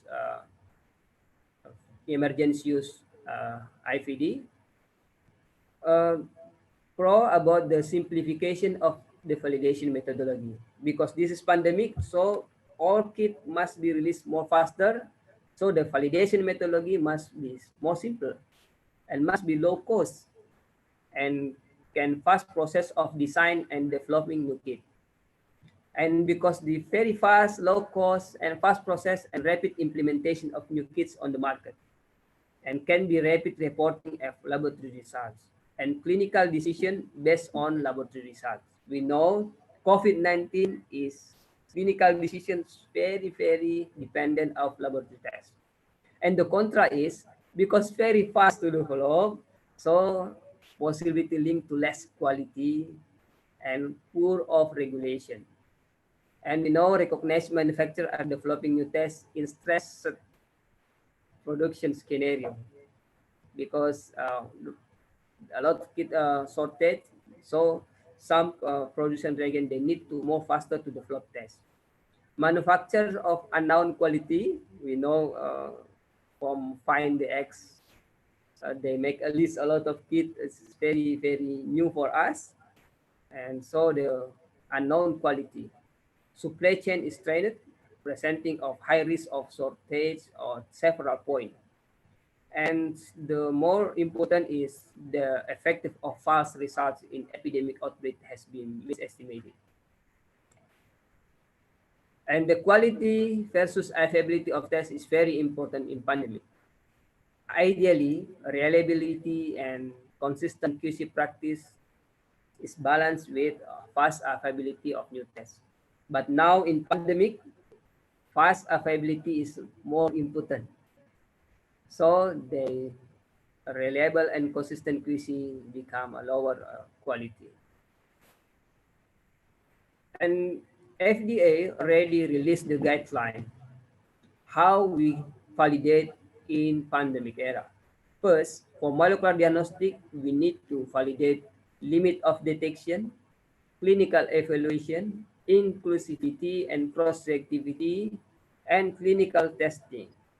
But some countries, they cut only for clinical testing because we need to move faster.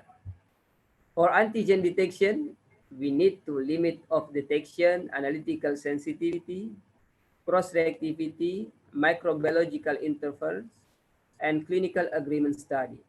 For serological tests, cross-reactivity, class specificity, and clinical agreement study. Similar with molecular diagnostic tests, mostly some countries cut only for clinical agreement study and clinical agreement study for serology because we need to move faster to validate the test.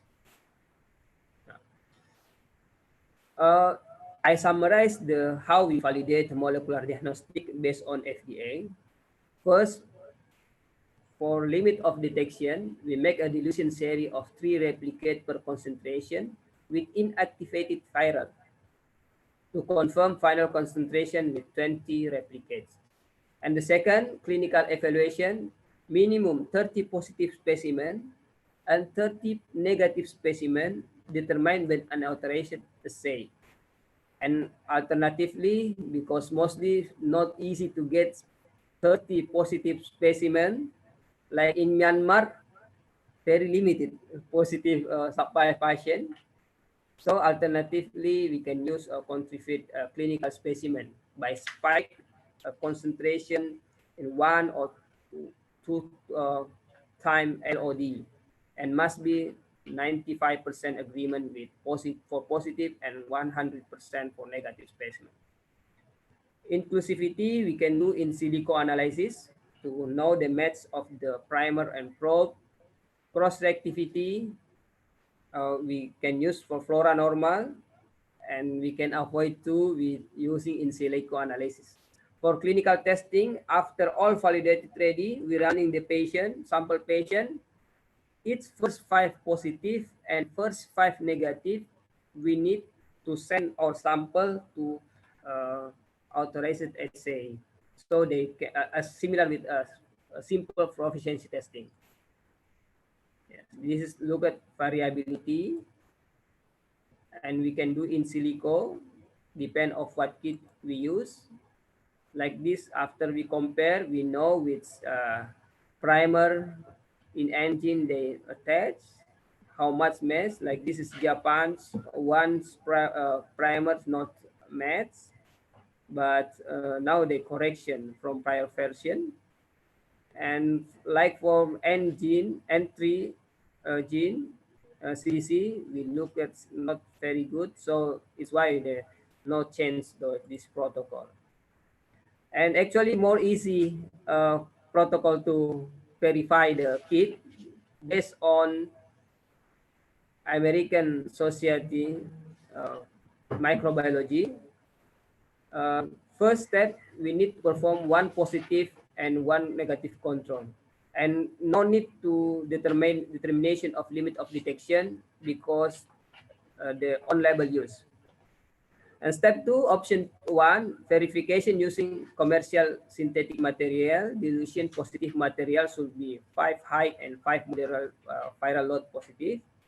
And option 2, we do to verification panel residual patient with 10 positive and 10 negative, and a lot of using this protocol. And to help us to make validations, fortunately, TLSI already sharing some protocol guideline with free. You can access at chlsicovid19.org with free. They have 5 protocol they already shared about how we validate and about the how to planning for laboratory operation during disaster, and TLSI about the quality regulation, about the quality management, and microarray for diagnosis and monitoring. This is tool for us. We all know as hero in the COVID pandemic. We need to more seriously now, and we know all clinical laboratory scientists under pressures. I hope you still enjoy and motivated at this test. Thank you very much. Thank you, Ms. Far, for your very clear and very interesting lecture. Now, as the first speaker, we only actually have 5 minutes, but there's a lot of questions. So perhaps we can have more than 5 minutes for questions for Ms. War. The first question I raise here is from Indonesia. Adi Pranata asks, whatever tool we use for serological or molecular, etc., the window periods are important to improve for having valid results. How can we estimate whether a patient's position is in their windows periods? Yes, it's very difficult question because not easy to assess the what window period for each patient because they have a different period. So the guideline, each country they have guidelines. The first guideline is we need to utilize our real-time PCR first to know they have positive or not. After that, we need to retest after today after the first test. After today first test, we know they're negative. So maybe we know this is not infected current now. And maybe we can follow with antibody testing because maybe they pass the time. So we need to follow the guideline of each government. In Indonesia, we have a guideline for that, specific how to assess the estimate the window period of each patient. Thank you, Gwen. Thank you. The second question comes from Anton Shalendra, also from Indonesia, discussing about the false negative and false positives. Which one is most frequently occurring in the test, actually in Indonesia? Actually, a lot of I have only limited experience actually, but mostly because a lot of discuss with our team here. Antibody testing, because a lot of test donation give to Indonesian government, so the very spread around Indonesia, and mostly false negative because the time window period not exactly utilized. So some patient actually they current infection, but the test using antibody. This is very close because they're very early to take the samples which utilized with antibody. So false negative more higher compared with the false positive in Indonesia. For molecular testing, similar to mostly to high false negative because the sampling and shipment of the sample can be affected in Indonesia because we know at the first time the infection, mostly the test centralized to Jakarta. So all sample need to send to the central lab, and some of the shipment and inadequate sampling is become false negative. Thank you, Ms. War. Now I have three similar questions. So I would like to combine all the three from Nurdin Ali, Yati Sumyati, and another one from Yati Sumyati too. So from the 20 RDT kits recommended by the Indonesian NIH, do you know that all has been validated? And can you give advice on how to choose the best one? Okay, because it's very difficult to inform about the mark of some kids. The better is you need to choose based on target gene. Target genes better if you have RGRP gene and N genes is better. Minimum of these two genes, because we know if you confirm to the lead bankers in Indonesia, they use N gene. So to know that this our kit is match or not, so we can use better with similar genes, N gene. And the second, you need to know about the limit of detection, because some kits they have limit detection is too high, so potential to false negative. So we need to clarify about the limit of detection. This is maybe a recommendation for me about the which better you choose. And you can utilize in my slide about the Excel spreadsheet about the what we need to clarify. And now actually Patelki already make a team to review based on scoring of the some of the kit Indonesia. I hope as soon can be published in Patelki website. Great. Yeah. Now, another question, I think this is also a difficult question for you. How can rapid COVID-19 reagents anticipate fake results? Oh, it's not easy. Meaning a lot of reactive results after compared with other rapid reagents. Yes. Yeah. It's very important because we know I already informed about what the potential error in pandemic era.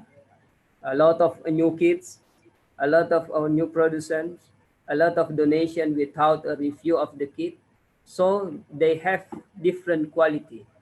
Because they have different quality, so potential different result of this kits is very high. So we need to confirm with more standardized tests, like we need to test with confirm with real-time PCR. If they have time period, it matches. If not, we need to looking for, especially after registered with higher regulation, like you can look at FDA because they more strictly if they registered at FDA, and you can see at the some lab are ready to compare with other kits, so you can see at that the data which best for us to utilize in our lab. This last question will be on RNA extraction and PCR kits. Due to the shortage of RNA extraction and PCR kits, could you mention the recommendation of brands both for extraction and PCR kits, especially for the sustainability? My apologies for to specific brand, I cannot recommend that recommendation, but for safety for us, it's better if we use for closed system base and automatically, because this more safe for us and the very standardized method. It's better for us, but it's not easy to get. Some laboratory, some research, they recommend if we don't have any kit for extraction and we need to diagnose patient more fastly, we can use only for not use kit, but only just hot the VTM sample with the VTM at 60 Celsius degree, or some paper say 70 Celsius degree can be utilized for extraction, but this sensitivity become lower. But this is only for emergency. To recommend the kits, my apologies, I cannot. You can wait recommendation for faculty because we are ready now to compile of the kits and paper to recommend it with reagent available in Indonesia and maybe goods for faculty members. Thank you so far for question and answers to Ms. War. Thank you, Ms. War, for the answers, and I hope every one of you have been enlightened with all the answers. Now, the fourth speaker today will be a very senior speaker from CARMET, whom you all may know, as she has been active for decades and is currently also sitting on the board of AACLS. Ms. Leila Lani Florento. She holds a bachelor degree in medical technology, Master of Science in Biology Education, and a PhD in Biological Science, all from the oldest university of the Philippines, the Santo Tomas University. She has served for a long period as researcher at United Laboratories in Manila. And as you can see from her CV on the screen, she has served at numerous positions in several societies in the field of medical laboratory science. Dr. Leila Lani Florento will speak on the clinical laboratory scientists during the COVID-19 pandemic. Leila, the time is yours. Yeah. Thank you very much, Dr. Endang, for the introduction. Now, I am here to, first of all, I'd like to thank the organizers for the invitation It's an honor to be for me to be invited as one of the speakers for this first AACLS webinar. Now, I'm here to talk about the laboratories being manned by the clinical laboratory scientists and how they cope up with the pandemic situation. I will be mentioning different names as being called by different countries as I go along with the slides. Clinical laboratory scientists, medical laboratory technologists, medical technologists or medtechs, biomedical laboratory scientists, or laboratory professionals in general. My focus here is about the flight of the clinical laboratory scientists during the time of pandemic. Okay. This is an unprecedented time in our nation and our world's history as we respond and attempt to mitigate the spread of the pandemic known as COVID-19. The virus has been named SARS-CoV-2 and the disease it causes has been named coronavirus disease 2019 or COVID-19. The laboratory professionals are the unsung heroes in this effort as they comprise the backbone of the medical laboratories which are conducting testing for the coronavirus. They are the front lines 24/7, making sure that all the tests are functioning and that we have all the materials we need in the lab, and most importantly, that patients are receiving the appropriate diagnosis and treatment in efficient manner. The virus continues to spread and it has been declared pandemic, confronting healthcare professionals around the world with unprecedented clinical and operational challenges. To date, we have already a total of 3,800,000 cases, and around 260,000 deaths. As we struggle to deal with this extraordinary situation, we, the people at the laboratory, work so hard to be able to give the correct diagnosis. China, particularly in Wuhan, reported the cluster of pneumonia cases sometime in December 2019, specifically December 31. WHO monitored the spread of the disease, but as early as January 22, the WHO did not consider this, declaring it as a public health of emergency of international concern yet. But in January 30, they already declared the situation since it gets out of China already. It was already being reported in different countries. They declared it as public health emergency of international concern. By March 11, 2020, the WHO declared COVID-19 as pandemic. So it was only in March 11 wherein the WHO declared it to be pandemic. He even mentioned in one of his talk that WHO will be sending testing kits, masks, gloves, respirators, and gowns to countries in every region. Apparently, because of the spread of the disease, they could not cope up giving all the necessary health, the PPEs to the different regions in every country. That's why we have shortage now. WHO had said as one of his key message, test, test, test. And what does that mean? That means work, work, work fast. Now, COVID-19 pandemic highlights the vital role of the medical laboratory technologies.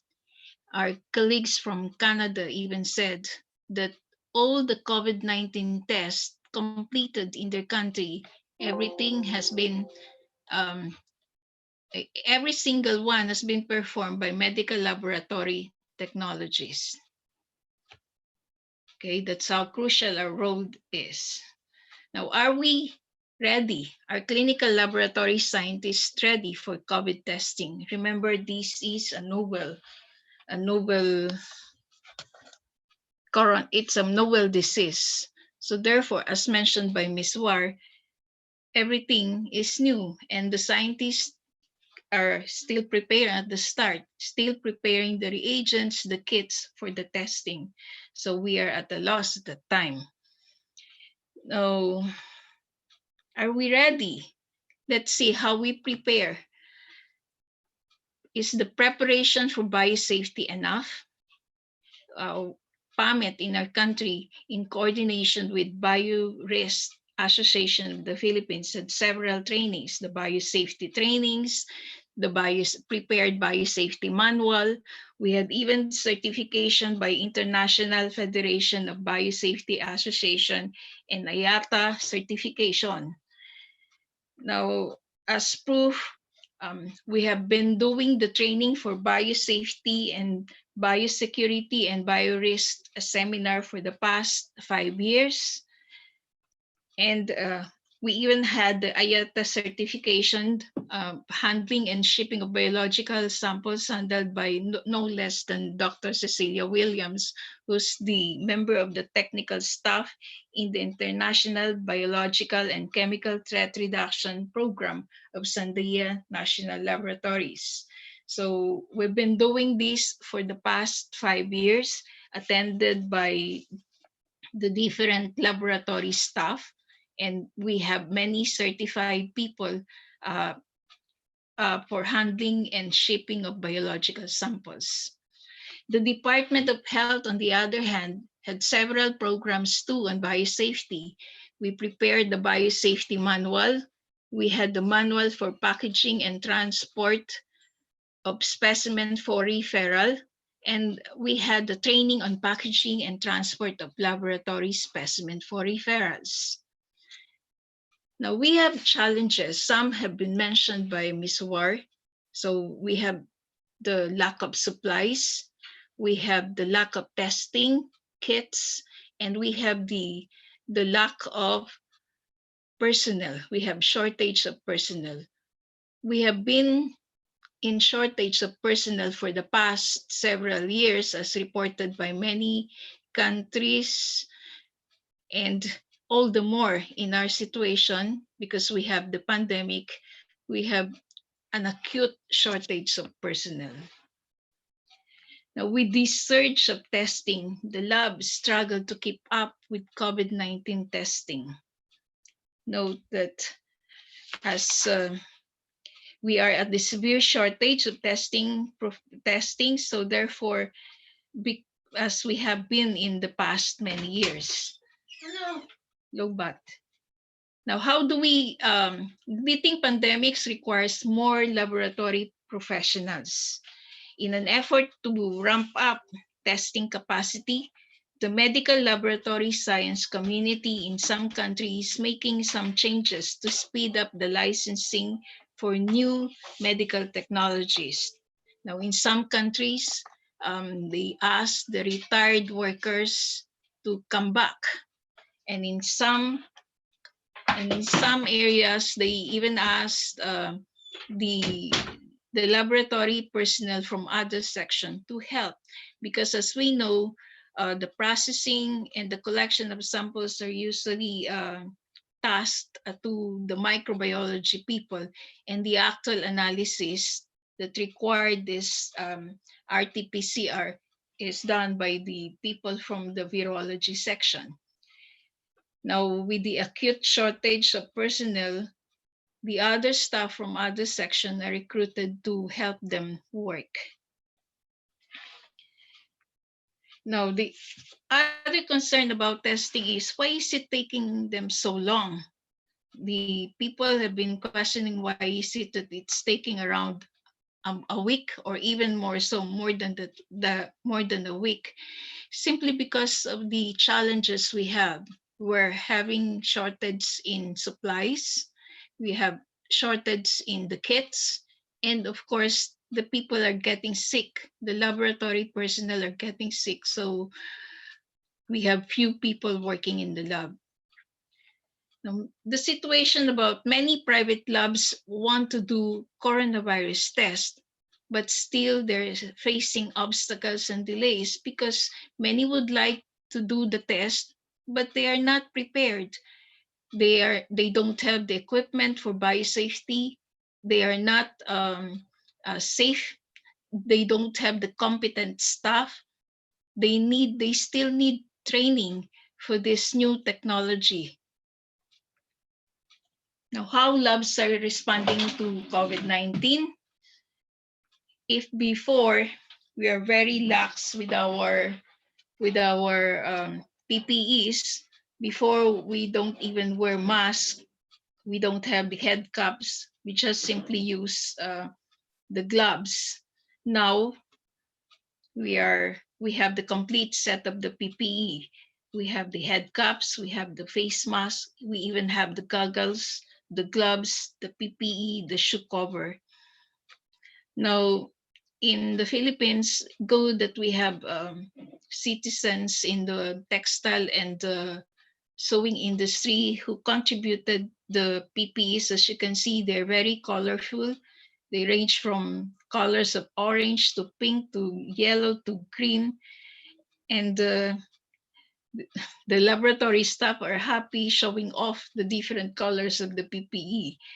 The face shield has been innovated also by some citizens.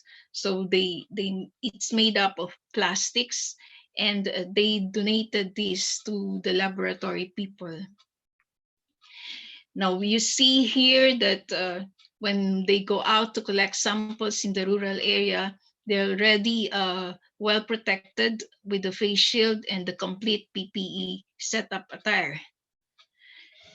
Now, since this is really a new virus and we need to be informed as to how to test them and what are the different precautions we need, we get training from different resources such as WHO, which is the prime source of our training, the CDC, and then we have each country has their own training.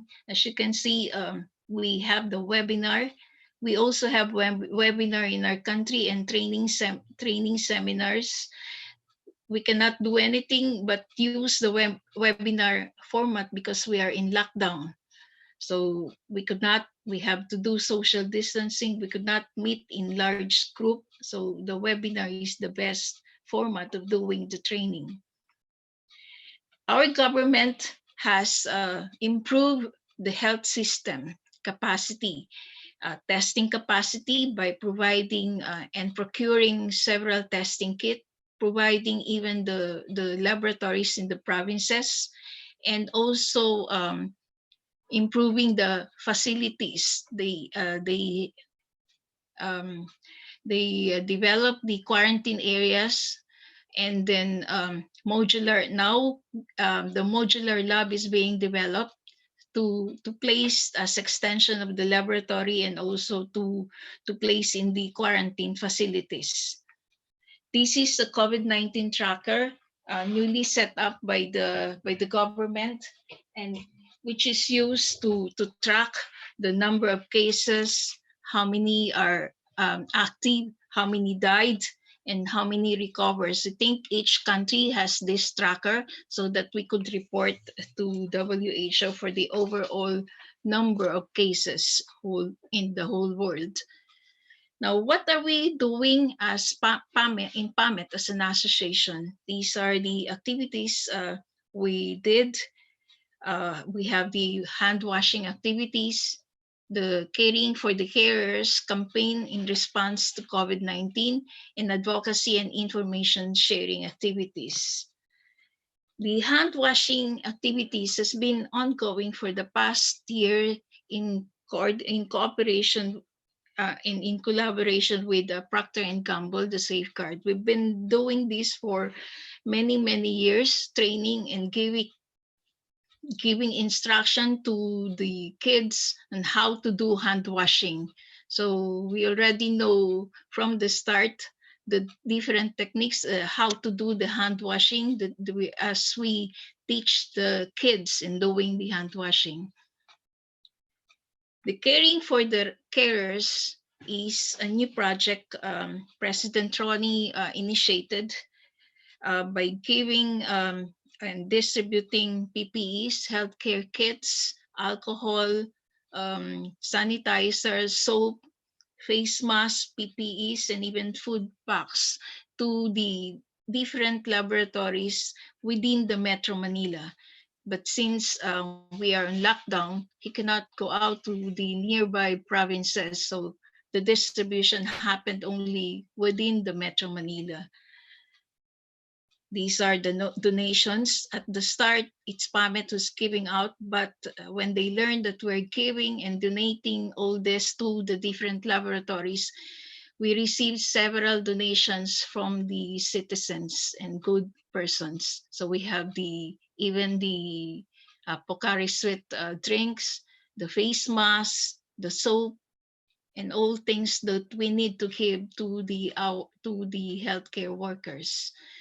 Now, we have to date, since we started from March 14, there are already 10,000 frontliners, meaning the medtechs in the different institutions in Metro Manila who had been served. Now, since President Ronnie cannot get out of Metro Manila, those in the provinces, the chapters followed through. So they had their own programs following the same caring for the carers. So they also give donations to the different institution in the respective institution, and they were also some netizens also donated the kits, the PPEs, and the face mask, the alcohol. Some were innovative by preparing foods like the banana, giving them to the different medtechs in the laboratory, and they were happy enough even if it's only a merienda or some snacks for them. Now, we have to thank the generous donors. As you can see, we have many donors, and when they saw that Sir Ronnie was distributing the PPEs and giving donation to the different laboratories, the donors, the donation kept pouring up, even up to this time. So we have to thank them and for making this project a success. Now, aside from giving the PPEs, one other objective is to visit the medtechs, check them, how they're doing. And one concern that was aired was the discrimination they're receiving from the community. So the medtechs cannot go out, just like the other health workers. So the people in their community would not want them to go home. So they have no choice but to look for a place in the hospital where they can sleep. They could not go home, they could not see their families because of the discrimination. So we have to make a poster and tell the people that it is safe to interact with medical technologies because we are trained in biosafety, biosecurity, and infection prevention and control measures. Now, this also applies to other healthcare workers. Now, at the start, I've been telling my colleagues we don't have fatalities or no medtechs have been infected at the early part. And I said maybe the preparation for biosafety was good enough. It's good that we were able to reach all the people around the country for the training. But then towards the end of April, we've been receiving this notice from DOH, from our Department of Health, that there were as early as April 29, there were 60 medtechs who have been infected already. Thank God we don't have a casualty for medtechs yet. I hope we don't get any casualty for medtechs. And with this situation, the PAMET raised money for giving as benefit to those affected by COVID, to medtechs affected by COVID, even if the government promised that they will be taken care of and they will be given also financial assistance. PAMET promised to give financial assistance to our members. Let's see around the world. ASCP had this program, medical laboratory professionals on the front lines, the global fight against COVID-19. So in this project, ASCP would like to showcase what other people in the laboratory from different countries, let us show the people what we are doing in the lab. So it's from different parts of the country, from USA, from Brunei, from Greece, from Korea. And also I'm showing here some slides coming from Malaysia, from Thailand, and of course Patelki, telling the whole world that this is us, and we have to be proud that we are the unsung, one of the frontliners and the unsung heroes of this situation. These are our friends from Coimbra, and as I've told you, we have shortage in personnel. The Coimbra Health School, the students were involved in screening. So it's the students who's doing the screening here. Now, these are the Italian lab professionals. I'm sure you know the situation that happened in Italy. Some time ago, one of the colleagues in Italy approached me and asking for a connection in Korea because they would want to buy or get to look for the manufacturer to buy the kit for their lab. And maybe because they know that I can communicate from somebody in Korea. So I did. So I was happy to be a conduit between two countries, between Italy and Korea, so that they can help the Italians have the proper kit they need. Now, PPE is also a safety concern. So at the start, we don't have the PPE. We just use the face mask and gloves. Now we have an improvement here because there is already a face shield. That's why we have many infected laboratory personnel too, because we are not well protected at the start. Now, until we saw the,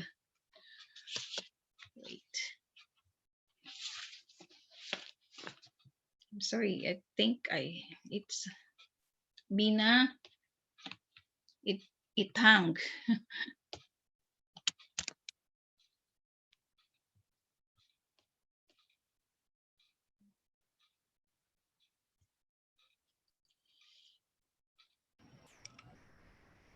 Wait, my slide hung.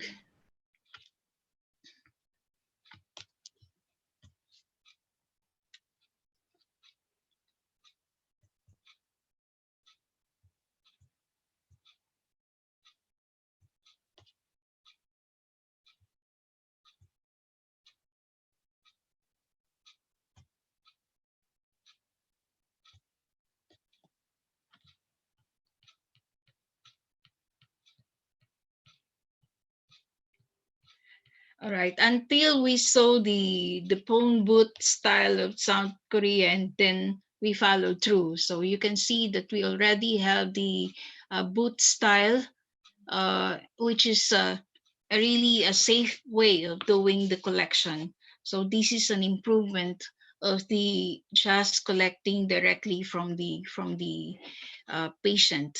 Although not everybody has the booth, but at least it's present also in our country. As we said, we lack the personnel. So these are new recruits, new personnel, new medtechs undergoing training. So we have to train them well, and they have to pass the proficiency testing first before they can really work in the lab. Now, this COVID testing gives us opportunities. So you can see even the CNN has posted this, that telling the whole world that ever wonder who are behind the testing? It's not the doctors or nurses, it's us. It's the not so known lab people, also known as the perceived as lab nerds, boring lab techs, nerdy med techs. So we are not really known to the community, to the whole world, and this is our time to shine. This is the time that they know the value of the laboratory. During the COVID-19 pandemic, the world has turned its eye towards the medical laboratory professionals. For those of us in this profession, a profession that has often been behind the biohazard level doors, the time has finally arrived for the public and those in healthcare to truly understand our value in saving lives. Simply put, the medical laboratory professionals are the doctor's doctors. So we give the result to the doctors. Without our result, they cannot tell whether the patient has COVID or none. So the clinical laboratory scientists provide up to 70% of patients' laboratory testing to the doctors so that they can provide an accurate diagnosis and treatment plan. There is even the media interview for advocacy and awareness. And in this slide, it shows one of our colleagues from Canada, Ms. Christine Nielsen, who's the president of the Canadian Association of Medical Technologists. And she explicitly explained what is the situation in the lab, who we are, just like what our president Ronnie is doing. So he had some radio interview and also a television interview and even the CNN. So this really brought shine to us, the medical technologists, because the people can now hear us, can see our plight, what is happening to us. Now, this situation also gave several job opportunities to many medtechs, the new ones, of course, especially, or those people who would like to have a higher pay, because in this situation in our country, they're given higher pay than the usual amount. We are given a hazard pay as well, and also the pandemic pay. Unlike in other countries, this is also a call for medtechs from other countries. Unlike in other countries, they're still asking for fair wage and hazard pay. So I think this is similar to other countries. We're asking for higher pay, for hazard pay. This is the time for the management and the government to recognize our importance in healthcare. With this COVID-19 pandemic, now is our time to shine the light on our role in healthcare. But as we place ourselves at the risk to help our patients, we deserve the same consideration as other healthcare workers are as frontline. Fair wages and hazard pay would go a long way to help bring in more scientists to help in the hard hit areas and in the areas that have yet to be hit. Now, there is a request from the laboratory professionals. One is hear me. The management, the government should listen and understand our concern, a concern for fair hike, for fair wages, for hazard pay. Protect me, because we desire to have reduced risk. We want complete PPE. We want to be protected. Prepare me, meaning you have to train us, support us, give us all the information we need so that we will be competent. Support me. We have limitations in times of work. We cannot work 24/7. We will be exposed we will be exposed. So we will get sick. So they have to understand our limitations. We need some rest too. That's why it's important that we hire more so that we can have an alternate. Care for me. Understand that we have families, we have children, so we need holistic support from our management. it's good that there are some institution providing grocery items for the healthcare workers. I hope the other institution will also follow through. So key learnings of this CLS during COVID-19 pandemic is, number one, communication. We need to share knowledge. We need to share information, because in pandemic we don't have everything is new. So we need your information. Second is reinforce and redeploy, because we have shortage. Everybody should help us. We need to help one another. So we need support from the management. Prevent and protect, give us protection, give us PPEs, and then give us training so that we know what to do. And support. We need support from the management, from the people, from the government, because we cannot do it alone. So with this, we'll get through this together by just helping one another. It is the time for telling the people around the world, our friends, about us, about the medical technologies, about the clinical laboratory scientist work, and so that we could better be equipped in the future. The strain and stress is overwhelming for many labs, and they are doing unbelievable job as we face in the front of the pandemic. We are lucky.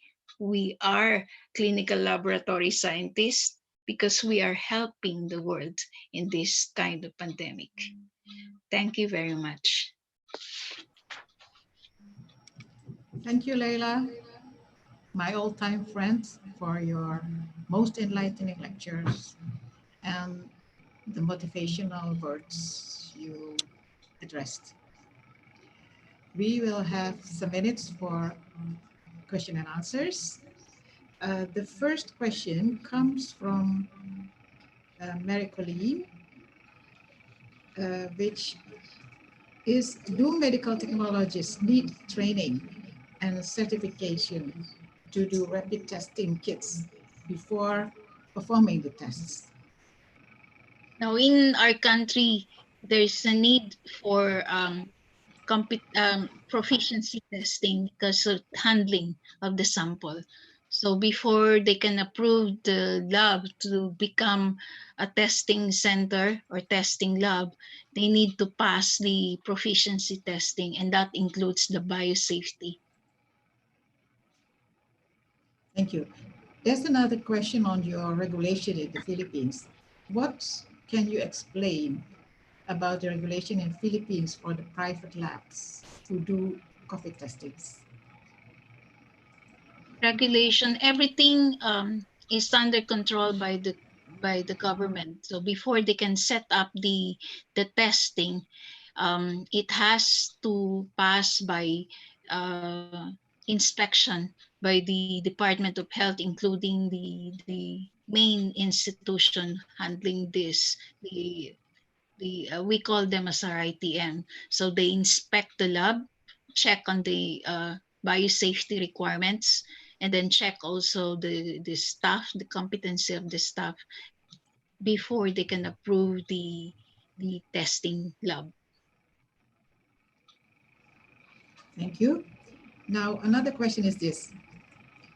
How do medical technology personnel, especially in remote areas, are provided with the limited equipments in analyzing COVID-19? Yeah, that's why the first casualty we had comes from the provinces, because as we know, especially in the rural area, they do not have yet the complete PPE. They were only given the complete set at the latter part. And that's because the people are really getting sick. In the institution where there are only very few medtechs, the small lab, wherein there are only 2 medtechs, and then both of them will get sick, there will be no one to do the test anymore. So it's a sad plight for the people in the provinces. Yeah, we have seen that almost all countries face the same problem at the beginning of COVID-19. There's one difficult question for you. How is the risk in touching patients which we don't know if he is positive or not? Yeah, it's very risky. That's why we have to be protected. We have to know the biosafety rules. We need to have the gloves, the face shield, the goggles. That's the only way we could be protected, because we don't know who is positive, who is asymptomatic, especially the asymptomatic people. So it's very important to wear mask all the time, and use gloves, especially if you're doing the collection. Okay. And maintain your physical distance. Yes, yes. Yes, yes. Well, thank you, Leila. Thank you all for the answers to all the questions. And I wish you a good rest for tonight because it's late in the US. Now we have still one speaker, and this is our last speaker for today, Mr. Tim Yin. Mr. Tim Yin is from Mindray, our support of this webinar. He holds a medical doctor as well as a diagnostic laboratory technician degree and has past experiences working in a large hospital setting in China. He currently holds the position of a clinical marketing manager of Mindray in the head office in Shenzhen. And he will tell us on how Mindray supports the laboratories during this COVID-19 pandemic. Mr. Tim Yin, time is yours.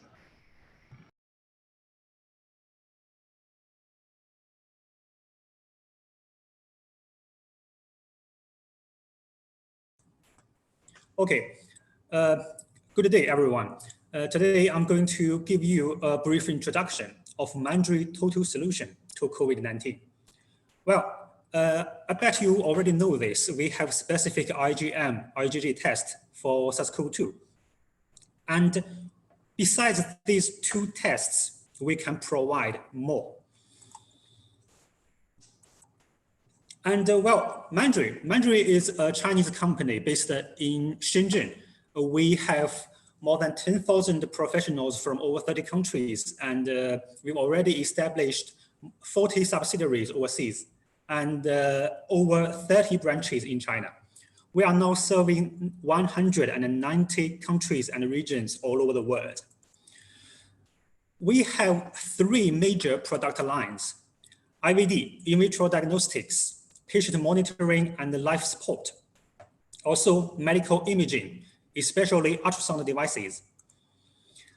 For IVD, we have a total solution for our customers. We have hematology analyzer. We can test biochemistry parameters. We have chemiluminescence immunoassay. We can support the test of microbiology. Also, we have flow cytometry. We can test the blood coagulation and the urinary analysis. Well, let's see the laboratory investigation for COVID-19. As we all know, COVID-19 laboratory investigations could mainly be classified into two different types. The first one, specific tests for the pathogen itself. Then the routine test, which could do for the patient assessment and for prognosis prediction. For specific tests, we know that this could help for the confirmation of COVID-19 diagnosis.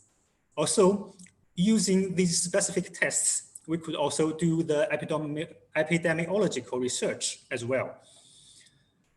Nucleic acid test is directly to detect the RNA of SARS-CoV-2 virus. Serology test is used to test the antigen-antibody reaction once a person who is infected by SARS-CoV-2. We know that the most commonly used method for nucleic acid test is RT-PCR at this point for COVID-19. And serology, we have chemiluminescence immunoassay, we have ELISA, and also we have rapid test to test both antibody and antigen. But to be honest, because of the limit of the technicians, antigen test is not that commonly used and not that reliable for, for the current situation. Routine test, well, we know, for example, for CBC, for liver function, for kidney function, for procalcitonin, for cardiac markers, for example, the cardiac troponin, troponin I, troponin T, etc. Well, based on the current evidence, WHO published this advice on rapid test or point of care test. And they believe that because of the, the clinical performance is not reliable enough to do the clinical decision, they suggest that rapid test at this point should be used only in research settings. Well, because of this, the major test method we have at this point are these two. PCR can be used for the test for RNA of the COVID-19 virus. Well, we know that a positive PCR result can confirm the diagnosis by itself, but it still has certain disadvantages. For example, it's expensive. It's pretty difficult to operate because of many manual procedures. And because of the manual procedures and the difficulty in sample collecting, PCR test may have a high false negative rate, which means an infected individual should be take more than, maybe 2 to 3 or even 4 or 5 times of PCR test to get the first true positive result. And for serology test, to test the antibody to be more specific, well, at this point, they are actually pretty helpful for the SARS-CoV-2 investigation. This method, these methods are pretty reliable and cost-effective, but we know that test antibody could not confirm the diagnosis by this method. They can only support the diagnosis. Then we have this conclusion. The combination usage of PCR and clear chemiluminescence immunoassay or ELISA to test antibodies, use them together, we could get the best medical performance alongside with, more acceptable for not only for the laboratories and also for the health system, for the individuals who are suspected to have this COVID-19 disease. Okay, then let's move on. Let's find out that what Mandarin provide for COVID-19. Well, for the starter, we use chemiluminescence immunoassay to test SARS-CoV-2 specific IgM and SARS-CoV-2 specific IgG. Using these reagents, the medical laboratory and all the health system could use our reagents to support the diagnosis of COVID-19. And also, antibody test could be helpful for disease surveillance. And we could do epidemiological research after this pandemic to know the situation in such, in a certain area or region. What is this situation of the COVID-19 to see the whole picture?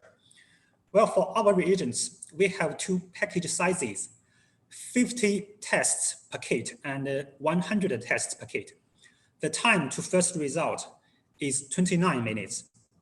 And we use sandwich chemiluminescence immunoassay principle to do this test. Well, the shelf life of our reagents are 6 months, and the onboard stability and calibrator stability are both 7 days after opening and storing in 2 to 8 centigrade degree. Well, I'd like to add this on.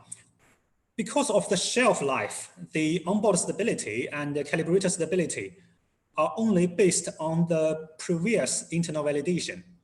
We are doing more experiment to know exactly well the shelf life, the stability of our reagents, and this information could be updated recently.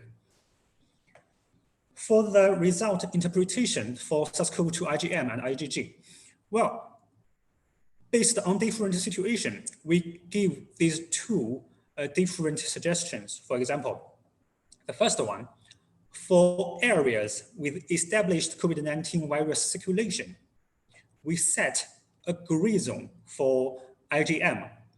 This could be helpful to see, especially for a suspected case from the healthy individual. For the other areas with no known COVID-19 virus circulation, we don't set this gray zone to make sure that to prevent the false positive possibility. This could both helpful to our customers, the laboratory technicians who are using our solution, and also to the suspected individuals. Well, we did internal validation before we launch all these solutions. We test reagent performance. For example, the precision, the repeatability for our reagents, and for the anti-interference capacity. For clinical performance, we collected figures for sensitivity, specificity, and the detection rate at different time points after symptom onset. We also test the combined sensitivity and specificity when the customers using IgM and IgG at the same point. The most important finding is we detect the detection capacity in the nucleic acid negative patients. Well, this reveals that our solutions are pretty helpful to see, well, or to reveal the highly suspected cases. Well, because of the performance validation based on limited data, we are collecting more data from other countries, for example, from Italy, from Russia, from Egypt, and Congo Republic, etc. We will update this information, and we will publish a research report to reveal the detailed performance of our reagents. Well, when I see Mandarin could provide COVID-19 solution, well, this is not only means we have SARS-CoV-2 specific IgG and IgM.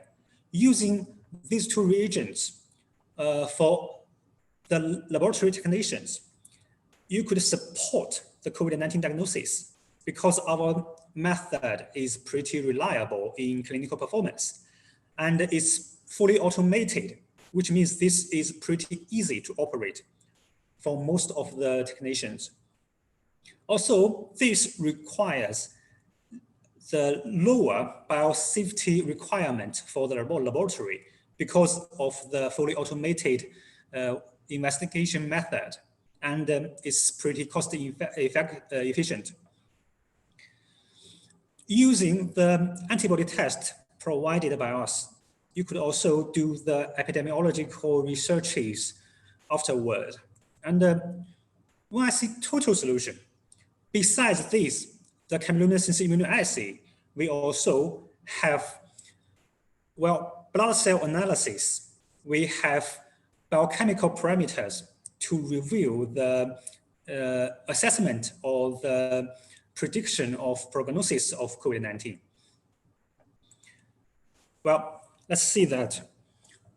We know that For the routine immunoassay, we could provide cardiac markers, for example, the cardiac troponin I. This is important for the patients, especially when they have myocardial situations before they get infected by the SARS-CoV-2 virus, and also for the critically ill patients. Alongside with procalcitonin, the combination of routine immunoassays could help helpful to know if the patient is a severe case or just a mild one with, well, positive prognosis. For hematology, we know that the severity of COVID-19 is related to lymphocyte count. Severe cases have less lymphocyte count for hematology analysis. And the NLR, well, NLR means the neutrophil to lymphocyte ratio.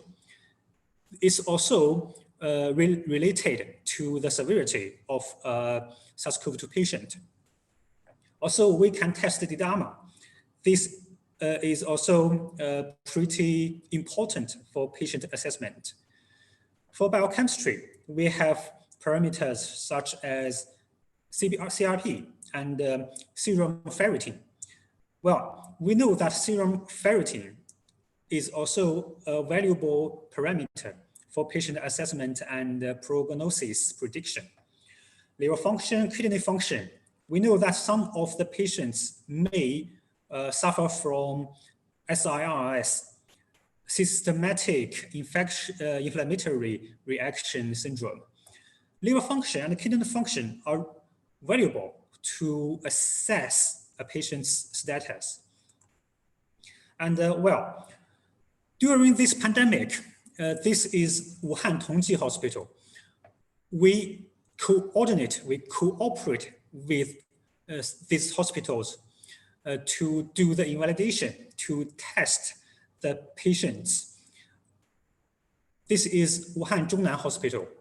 And well, I believe you may know this. This is Huoshenshan Hospital. This hospital is constructed especially for COVID-19 patients in Wuhan, China. And during the construction of Huoshenshan Hospital, Mandarin provide well, professional support. You can see that this is the CL6000I machine for chemiluminescence immunoassay. And these are our colleagues who are installing these machines in Huoshenshan Hospital. And after the hospital is in use, this picture shows, well, one laboratory technician is using our analyzer to test samples collected from the COVID-19 patients. And even at this point, we have a field support team in Moscow at this point to support the local hospitals using our specific solutions alongside with other solutions. For example, the hematology, the biochemistry, the blood coagulation, etc. Okay, well, because of the time limit, I'll just give this brief introduction and thank you for all your attention. Have a nice day. Well, if you have further inquiries or you need further detailed information, you can contact me, write me to the email address. This is mine. And also you could contact our local colleagues for further information. Thank you. Thank you, Mr. Yin, for the informative lecture. We all know that Mandarin has been on the forefront of laboratory testing development in China during the early phases of the pandemic. I would also like to thank all the other speakers who has provided us with a lot of information, which we hope will help all of you in having a better understanding on the COVID-19 testing options as well as limitations, and providing your best service to the patients suffering from COVID-19. Allow me now to make a short summary of all the presentations which has been brought forward today. At the beginning of the pandemic, all countries had difficulties and did not know for certain what to do, what to expect. Well, testing choices, choice of reagents, regulatory policies on who to test or not to test, what are the biochemical parameters to look for, how to differentiate the COVID-19 from other diseases, all were still in with a big question mark, and we all are still learning, and perhaps we will still be learning for many years to come about what COVID-19 brings to us. The lab scientist is the mostly involved and decisive point of the testing for COVID-19 patients. And at the same time, medical laboratory scientists are exposed to exposure to the virus and its disease. Many methods and brands are currently available in the market. However, it remains to be proven by time which ones are the best for each country, for each condition, for each patient, for each laboratory settings, as the currently available testings, IVDs, were developed in an emergency situation. This might be the summary of all the informative lectures we had today. Now, before closing, please join me in thanking all the speakers with a big applause. And please, to all participants, do not forget to complete the questionnaire to help us evaluate for AACLS future educative events. The questionnaire is available through the link which is shown on your screen. Now, I would like to thank you all who have joined this webinar. Thank you, everyone, for your full attention to this webinar. And I would like now to hand the floor back to the master of the ceremony, Pak Yanwar. Okay, thank you very much for the speaker for informative and insightful presentation. And also Ibu Dr. Anda Endang Huyaranda, moderator who helped guide scientific session AACLS webinar. Thank you. Okay, ladies and gentlemen, all participants, questionnaire polling. You can fill in about 3 and 5 minutes. Link can be seen on your screen. Okay, next agenda is online quiz for 20 minutes. All participants must answer all questions. 30% minimal of the correct answer as a condition to getting certificate. Link can be seen on your screen.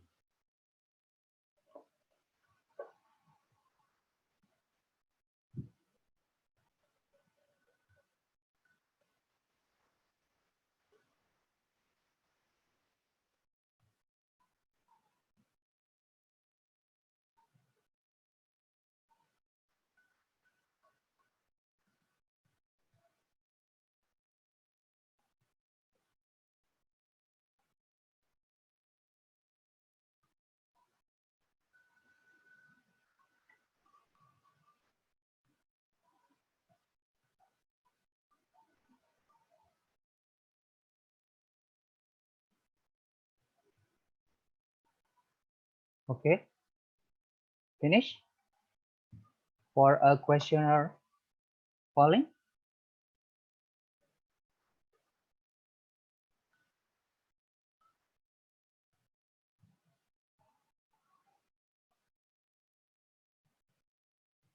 I remind a quiz reward only for local participants registered at the webinar online registration. Participants follow the webinar via Zoom application and 5 highest and pass score.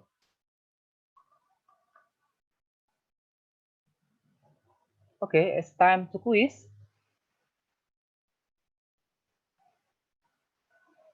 Okay, for 20 minutes, all participants must answer all questions. Now it's time start. Well, ladies and gentlemen, that's all for today. Thank you and your nice attention and apologies profusely if any words that less pleasing to the participants here. Thank you for our main sponsor PT Mindre Indonesia, our speaker and moderator, AACLS President, Faculty President, the commit Miss Ira, Mr. Joe, Husna, and also all who have success our event. Let us close the AACLS webinar and see you next AACLS webinar.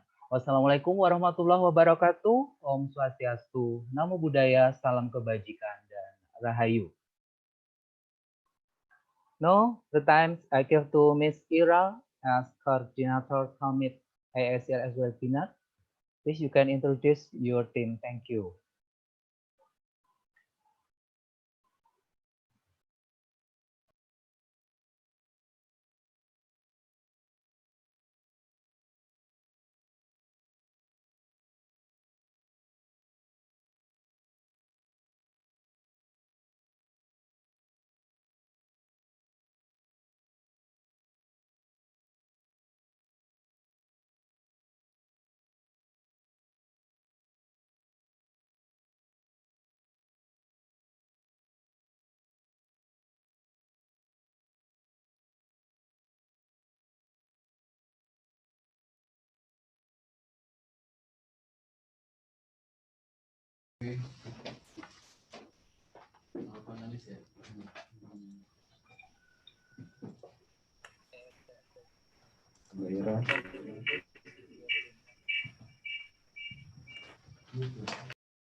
Are we done?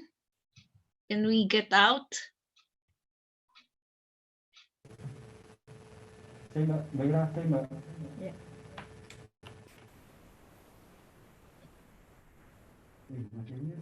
Miss War, I like your talk.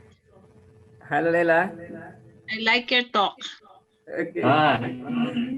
Thank you very much for your help today. Can you share me your slides? You always give us a great lecture today. Thank you from Nang. Thank you for Dr. Rachid. And thank you for Leila, Bu Endang, and all speaker here and all committee here.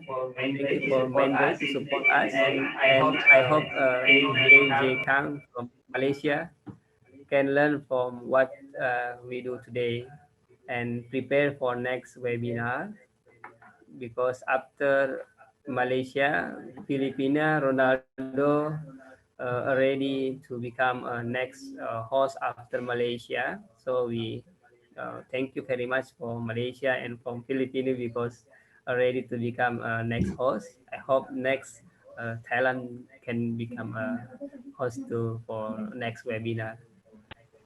Yeah. Thank you, Wendang. You have some closing statement, yeah. Well, I would like to thank all the speakers, all the committees here and everywhere. I know that behind the scene, behind the screens, behind the displays, there has been a lot of people supporting these webinars. And I'm sure that this way of communication will grow, because even after the pandemic is past, from several months from now, this way of communication will stay as a very effective way of educating, of communicating, and we come closer as AACLS friends using these methods, which is available anytime we want. Thank you for all the speakers. Thank you for all the enlightening lectures and question and answers. And maybe from Pak Widodo as a host today. Okay, thanks for all. Bu Endang, thank you for your support. Closing. Okay, for Dr. Salachit, I get your slide. Please email. The slide. Udah nggak ada ya, Salachit ya? Udah, boleh saya close? Oke. Okay, thank you everyone. We were going to close this webinar. So I want to give applause to all of us. Thank you very much, and we hope we still safe and still healthy wherever you are. Okay. Okay, I will count down in 5. Wait. For all speakers, certificate will email after webinar. Okay. Bye-bye. Thank you. I will count down in 5, 4, 3, 2, 1. Sampai jumpa lagi. Bye. Thank you, Mendri. Bye. Thank you.